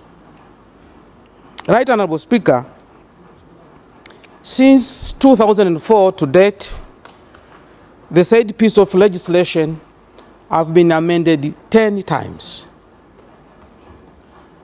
And the provision in question today has been amended 3 times. All these 10 amendments has been moved at the instance of the Council. Today, we are having a proposed amendment on the table at the instance of a member. Right, Honourable Speaker, because of the importance of this piece of legislation to the economies of the partner states, we think and strongly believe a wider consultation is still needed. Page 3, Right Honourable Speaker, page 3 of the report of the committee has mentioned the countries which were consulted. In the list, there are 4. Out of 4, Republic of Burundi and the Republic of Rwanda has endorsed the proposed amendment. Kenya has not endorsed. The Republic of Kenya has come with a counter proposed amendment, which is not reflected in the conclusions of the committee. If you read the letter from Republic of Kenya and the attachment to that letter, there is a proposed amendment from Kenya which is completely different from what we are debating now. Therefore, the Kenya's position has not been taken aboard. Second, URT was very clear from the first day when they met here with the stakeholders. It is very clear with the meetings, the informal consultative meeting with the council. And it is crystal clear today that we are requesting for more time. Right, Honourable Speaker,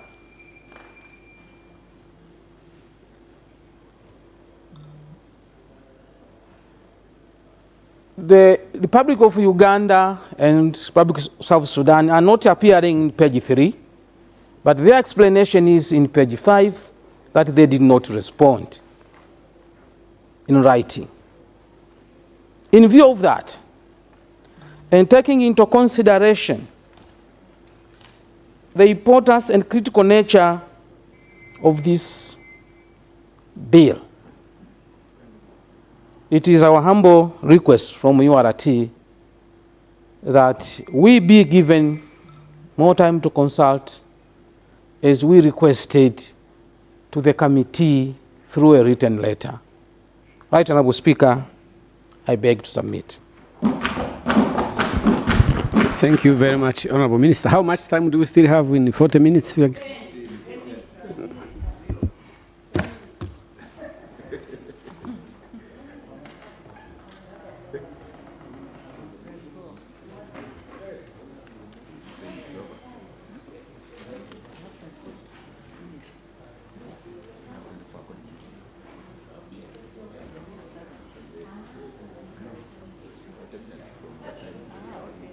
How many more members want to speak today? 2, 3, 2 minutes each. Honorable Noor, Honorable Musamari, Honorable Mary. Thank you, Honorable Speaker. Honorable Speaker, I think it is very interesting that this bill has been debated very thoroughly. But on the onset, Honorable Speaker, I stand to support this motion. Honorable Speaker, there are a lot of argument that has been advanced, but there's no any logical reason that has been given that could warrant this referral of this bill to any other next day. even for our brothers, the Republic of Tanzania, give us more time or wait for comprehensive review. Okay. Let the comprehensive review come after 10 years, as Honorable Nakauchi has said, or after 15 years. We want this amendment to be included into those body laws that comprehensive review is going to review. And one issue, Honorable Speaker, that I want to tell honorable members is that this House should not be gagged in any way. And there's no time that at least we shall get the consensus of member states to debate anything in this House. We are not representing only the state. We represent the people also. So if we look at what does the executive say, and at the expense of what the common man or the wananchi of this community that we represent, we are going to lose direction. Let the executive refuse to assent to those bills if they want to. We have been accused here that we are idle and we are not bringing any private members bill. The moment we bring the private members bill, then it is shut down. I want to talk to Honorable Kim Guy, unless he has lost confidence in Honorable Guy, who is the chair of this committee. She represents South Sudan. Why can't you be having confidence with her? There are 3 other members of South Sudan in this committee.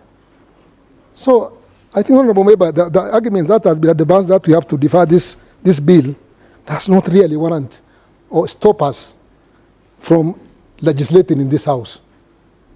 I am very happy the way the members have argued their case out, because it is not a House of yes men.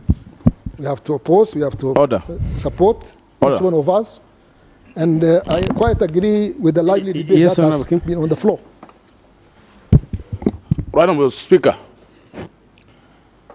Honorable Guy, he's hearing the committee of the CTI as a member of the House, not representative South Sudan. Okay, that is information. Honorable Speaker. Okay, please, it was information. Honorable Speaker, there's this tendency of members rising at either the point of order or there is what do you call those things that Makame used to use, Honorable Makame, that procedure. People have used this issue of procedure and point of orders as arguments or as debate. Wait for your time and debate. Honorable Speaker, I want to really have to be very careful. Any member who rises on point of order, which are not correct, must be able to answer for that mistake. He must withdraw and apologize to the House because we have been drained out of the substantive debate. Information, Mr. Speaker. And the deliberations of this House. Information. Because of this kind of an issue. So please, let's stick to the rules. Procedural information, Mr. So, Honorable Speaker, this is 3 minutes. I have. Want to take information. Let's wait for the comprehensive review. Are you taking review. information? It's a procedural information. No, you said the point of information. Procedural information. Those are the issues. Rule 38. There is nothing. Rule 38. Honorable Speaker. Is it a point of procedure? What time has come for Honorable Speaker? For yes, Mr. Speaker. The point of procedure, it becomes mandatory. I hope it is a point of procedure. Yes. Mr. Speaker, it's a procedural information from rule number 38, which it says points of order. Procedural information is a... It's a point of order. So I'm just trying to guide my fellow senior member that this is a house of rules, and these points of order are embedded in these rules of procedure. I'd like him to refer to rule 38 and just read it and be comfortable with it and accommodate it. Thank you, Mr. Speaker. Okay, Honorable Nur, please continue with your debate. Thank you, Honorable Speaker. I don't want to debate on that one because point of orders are not to be misused. So, finally, Honorable Speaker, I want to say that there are some sectoral councils, like this one of the legal that has been said, which is holding and failing the East Africans. I think time has come for this House to call some of those sectoral councils under the relevant committees to tell us what is their role and what have they done for the last 2 years that this House have been sitting here. If that is not the case, then anybody who is not be accounted for or accountable for whatever he's supposed to do, then it's very unfortunate that, Honorable Speaker, thank you, I've taken thank you very much, 3 minutes, and we have to take them to account, these sectoral councils. Thank you. Thank you very much, Honorable. Honorable Musamali. Thank you, Rod. Thank you very much, Honorable Speaker. I also welcome you back to the House. But also let me also take this opportunity to congratulate the Honorable Leontine for the work she did while you were away. She took us very well. The seat was hot, but sweet.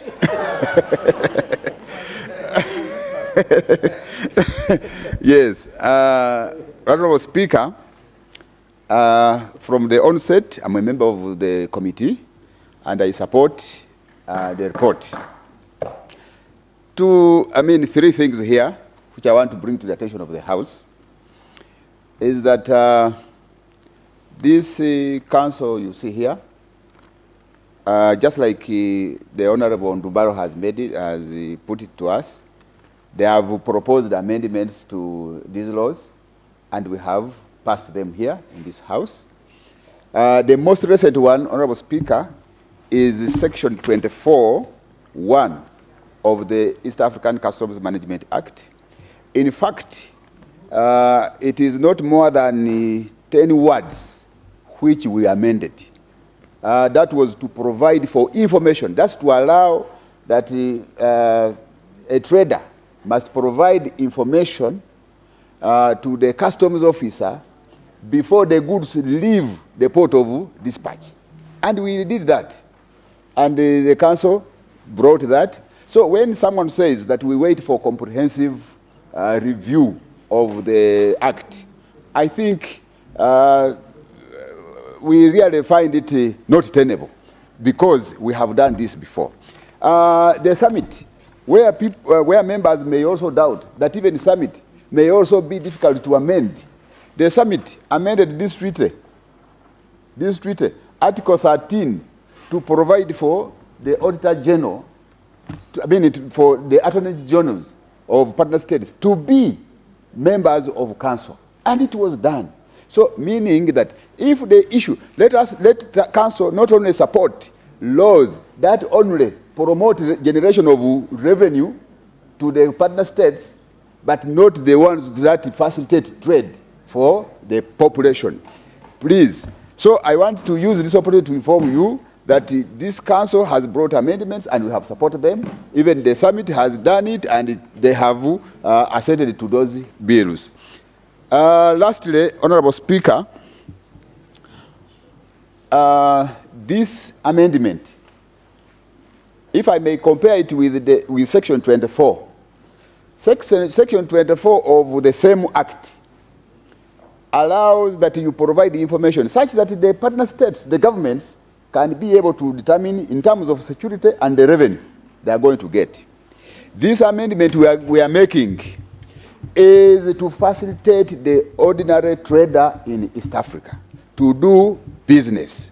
And for that matter, we want to implore you that support this bill as we pass it, because we are going to pass it. Lastly, Honorable Speaker, this one is now my own understanding of what is happening.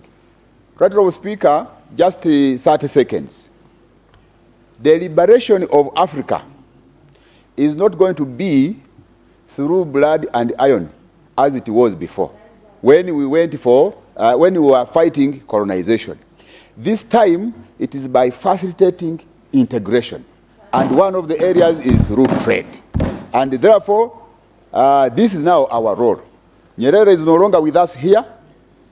Tanzania and Dar es Salaam was a center for liberation. It is now Honorable Ndumbaro who is here. So you should now make Dodoma the center of liberation. Thank you. Finally, Honorable Mary Mugenyi. Motion, Honorable Speaker. Motion. Yes, motion, Honorable Abdikadir. Motion. It's a motion. I just want to help. Thank you, Honorable Speaker. Honorable Speaker, I did not want to interrupt Honorable Mary. In fact, if anything, if my motion is carried, I want to request that in accordance with the Rule 30D, we seek to suspend Rule 11 with regards to time. Exactly. So, seconders? Yes, Honorable Dr. Woda and the other members are standing. The motion is for extension of time for us to complete matters on the order paper. Those in favor say aye. Aye. Those against, say nay. The ayes have it.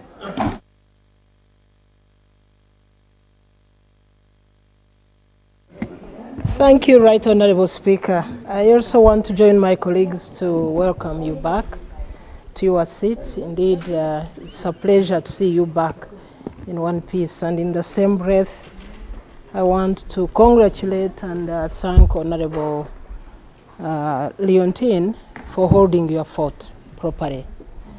Now, Mr. Speaker, I have listened and wish to congratulate both the chair of the committee and the mover of the bill for thinking about East Africans. So, I am supporting the bill, the amendment of the bill. Mr. Speaker, as a representative of Ugandans, which is a landlocked country, and having lived in that country as an adult and listened, and as a representative of people, even at the National Parliament, and listened to the woes that, and the pains that our traders go through when going through mainly the port of Mombasa, I'm encouraged and pleased that a Kenyan actually could be moving this bill, to amend the bill. And Mr. Speaker, I know we don't have time, but if this bill, if this amendment can give the traders of East Africa more time without being charged demurrage, which they are always crying about, and also if it can reduce the bureaucracy, you know, that they go through customs officials and so on, and without being charged double. You are charged in a ware bonded house by the owners of the house, and you are also charged by government. I mean, remember when the traders do business, they pay taxes, and these taxes contribute to the revenues of our countries. So there is no loss by making the process of trading smoother so that we can actually be able to make more revenue in our individual partner states. And with due respect, Mr. Speaker, I have listened to the council member from the Republic of Tanzania, and I actually also worry about passing laws that are not going to be assented to. But surely, I think our role as legislators is to legislate, and by our council members being in the House and listening to us, at least they do get something. They get to know that members who are representatives of the people of East Africa are concerned about these issues. So I would like for that matter. And you know what? The assertion that customs officials are people of high integrity, really we all know that it is a sham. Because some of them are people of integrity, some of them are not. So how do we save East Africans from those customs officials who are always looking for kintu kidogo, indeed, which is always there, And sometimes really people are not even, these officials are not even shy to charge us, even when you are in a position like we are here to speak about it. And when it happens to you, you wonder then what would happen to an ordinary East African who does not speak for himself. So it's us to speak for them. For that matter, Mr. Speaker, sir, I would like to support the amendment of the bill. Thank you. This was the last member. Honorable Chair, this matter has been debated enough. Please don't reopen the debate. Be very brief so that we go to the next step. Honorable Kimbisa, I'm sorry, because I said that was the last member. So we can go to another stage. Okay, thank you, Honorable Speaker. I will try to be brief, but it's going to be difficult because some of the issues that have been raised are plenty. But I'll try to just limit it to the most critical one. I mean, comments about the structure of the report or receiving or not receiving, I think I will leave that since there is no time. Honorable Speaker, I think also the issue of this amendment has already been ably explained by the mover of the bill and those who are reporting. So I'm not going to repeat. However, the question that I put to the House, if you do not want to support this report, what is the message that you're actually sending to the community? We want you to pay double rent. That's just basically all the report is saying, that we want to take away this double rent. Yes, it is true. We want to take away, okay, the double rent. So why do you want the community to be charged more than necessary? Amendments, Honorable Speaker, just as the Honorable Minister Andobaro said earlier, that there were more than 10 amendments. I don't remember the council or anybody in this house demanding, waiting for the review. So why, if you didn't want to wait for the review for these amendments, why do you want to wait for review for this particular amendment? Thirdly, Honorable Speaker, Honorable Musumari mentioned the Customs Management Act that we amended last year. And I have the report in front of me, Honorable Speaker. I don't see, and I didn't see anybody in this house demanding that we do as stakeholders in the partner states. You passed it. You did not comment on it. You did not insist that every single person has to be consulted. In fact, if I look at the methodology, which I presented myself of that report, during the consideration of the committee reviewed literature regarding the subject matter, interacted with the chairperson, Council of Ministers. Nobody objected. We did that without all the other stuff that you say. Another thing, Honorable Speaker, if any member wants to assert that there are provisions within the Act that are going to be impacted by this amendment, without proving it, it is just hearsay and it's misleading. So I'm not even going to consider that. Lastly, Honorable Speaker, I think the Honorable member, I can't see, Honorable, I think Josephine, she's not here, was saying that we are supposed to look at the time scale of the East African Secretariat. Now, our job and the treaty supports us, 59 section 1, says that any member can move a bill. The rules gives the Assembly the right to look at that bill, to refer it to the committee, read for the third time, and then pass or not pass. That assertion is not in the rules. We do not go with the time scale or whatever time scale is suggested by the Secretariat. We have got the rules and the treaty that gives us that right. So, Honorable Speaker, the assertion that we should wait for the review, and people are saying, Honorable Makame is not here, that it has been stated and scheduled. Scheduled when? 10 years? 15 years? We already know how long it takes to have reviews. Now, they didn't wait for the review. The Council of Ministers didn't wait for the review unless the Council of Ministers is telling us, look, you know what, unless the bill is coming from us, you don't have the right to consider it. We are representative of the people. And if people come to us and say, look, this is affecting us in the community and it's affecting our business, the onus is on us to legislate. We are not going to wait. People are saying that please don't do it because it might not be assented to. How many bills that had consensus went all the way to summit and it wasn't assented to? So this is not any different. Unless there is any other fundamental reason for people to say to East Africans, we are going to continue to charge you double rent because we are waiting for the review, then, Honorable Speaker, I don't accept that. And I urge the members to vote on principle. Nobody here is saying we want to charge East Africans double rent. So if you're not saying that, then what are you objecting to? If you are objecting to the fact that we are bringing an amendment before a review, it has been done before.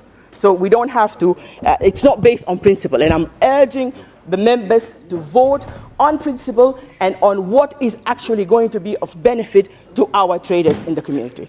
I beg to submit, but before, Honorable Speaker, before I forget, let me thank those who contributed to the report. Honorable Adan, of course, as the mover, Honorable Makame, Honorable Habib, Honorable Laburio, Honorable Pamela, Honorable Musamari, Honorable Mariam Usi, Honorable Josephine, Honorable George, Honorable Magembe, Honorable Namara, Honorable Mukulia, Honorable Kim Guy-Roth, Honorable Fatuma Ibrahim, Honorable Susan Nakawuki, Honorable Minister Ondobaro, Honorable Noor, and Honorable Mary Mujenji. With those few words, Honorable Speaker, as I said, there's a lot of stuff that has been raised, but I'm just really emphasizing the most specific. If I haven't responded to any other assertions from the House, it's just because of the time limit, but if there's more time, we can go through that. I beg to submit, Honorable Speaker. Thank you very much, Honorable. I think you have addressed the most important issues. So what's the next step? We dispose of the motion.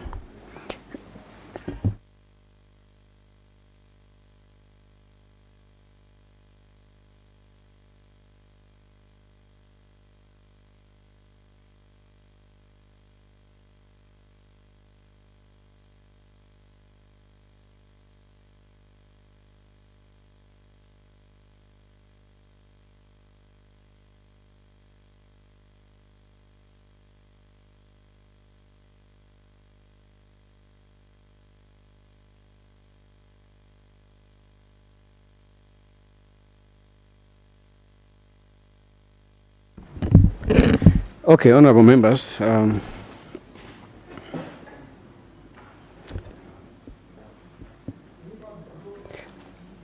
Yes, I now put the question that the East African Community Customs Management Amendment 2019 be read for the second time. Those in favor say aye. Aye. Those against say nay. Nay. The ayes have it. Nay, David.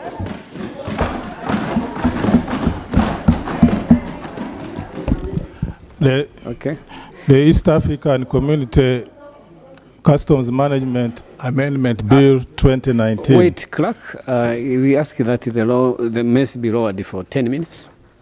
We take a small break of 10 minutes, then come back. Yes.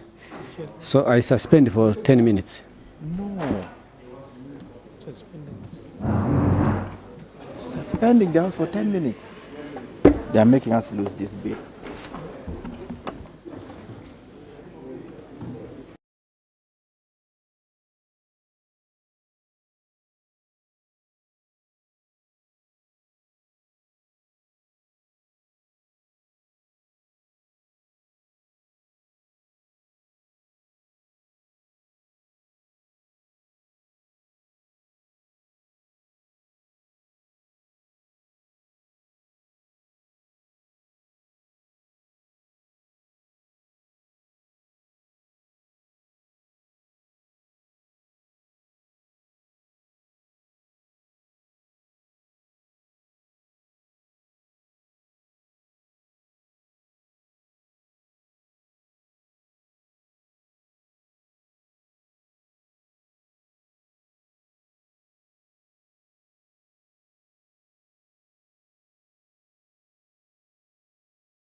Motion, Mr. Speaker.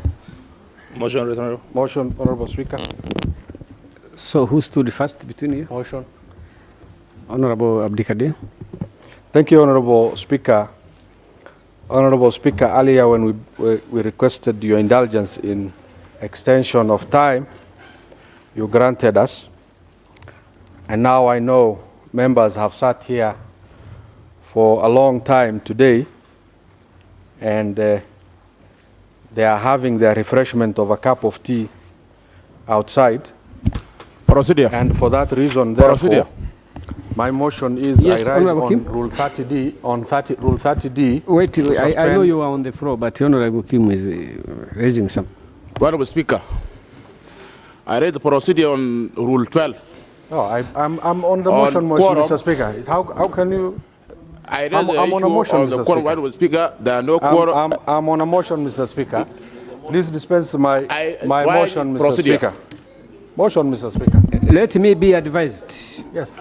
Okay, let me be advised. There is a member raising on a motion, I have moved. and there is another one raising on a procedural matter. I have raised a motion, Honorable Speaker. Let me be advised. On rule, I have raised a motion, Honorable Speaker, on Rule 30D to suspend Rule 12.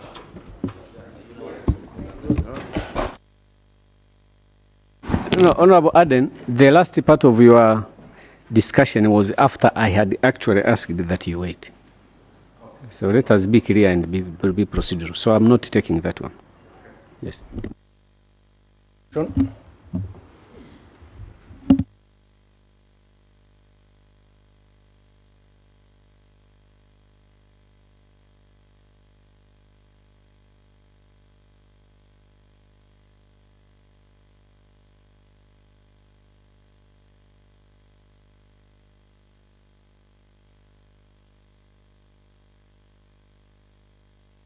I needed to be properly advised. Eh?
I want to be properly advised before I make some decisions.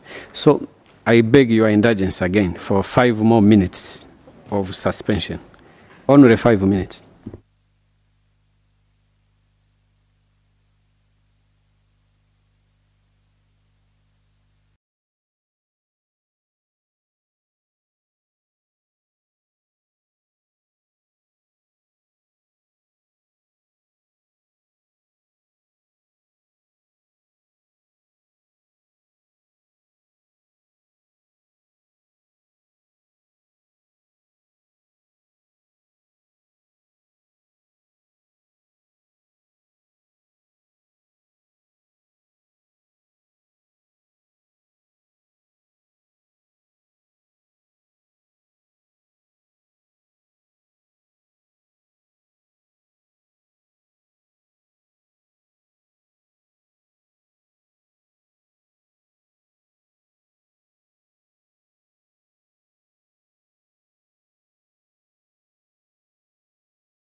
resumption of business. Thank you, honorable members. When I suspended, we had a quick consultation with some of us, the colleagues, as you could see, those who stepped out with me. And we agreed, and that is going to inform my decision now, that this matter remains a priority for this assembly.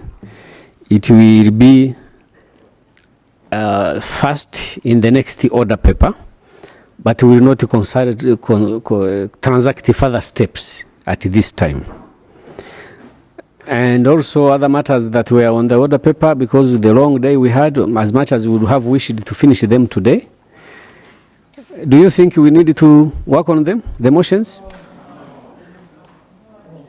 Yes, I know these motions are very important to us, but we will still transact them, and actually we will do more than just discussing and passing the motions. We'll even visit the capitals where they must be destined. But I think for us to give them fair justice, do you think we can discuss these motions now? Yes. No, I'm not talking about quorum, because we have not discussed the issues of quorum. So, on that note, I adjourn the House sine die.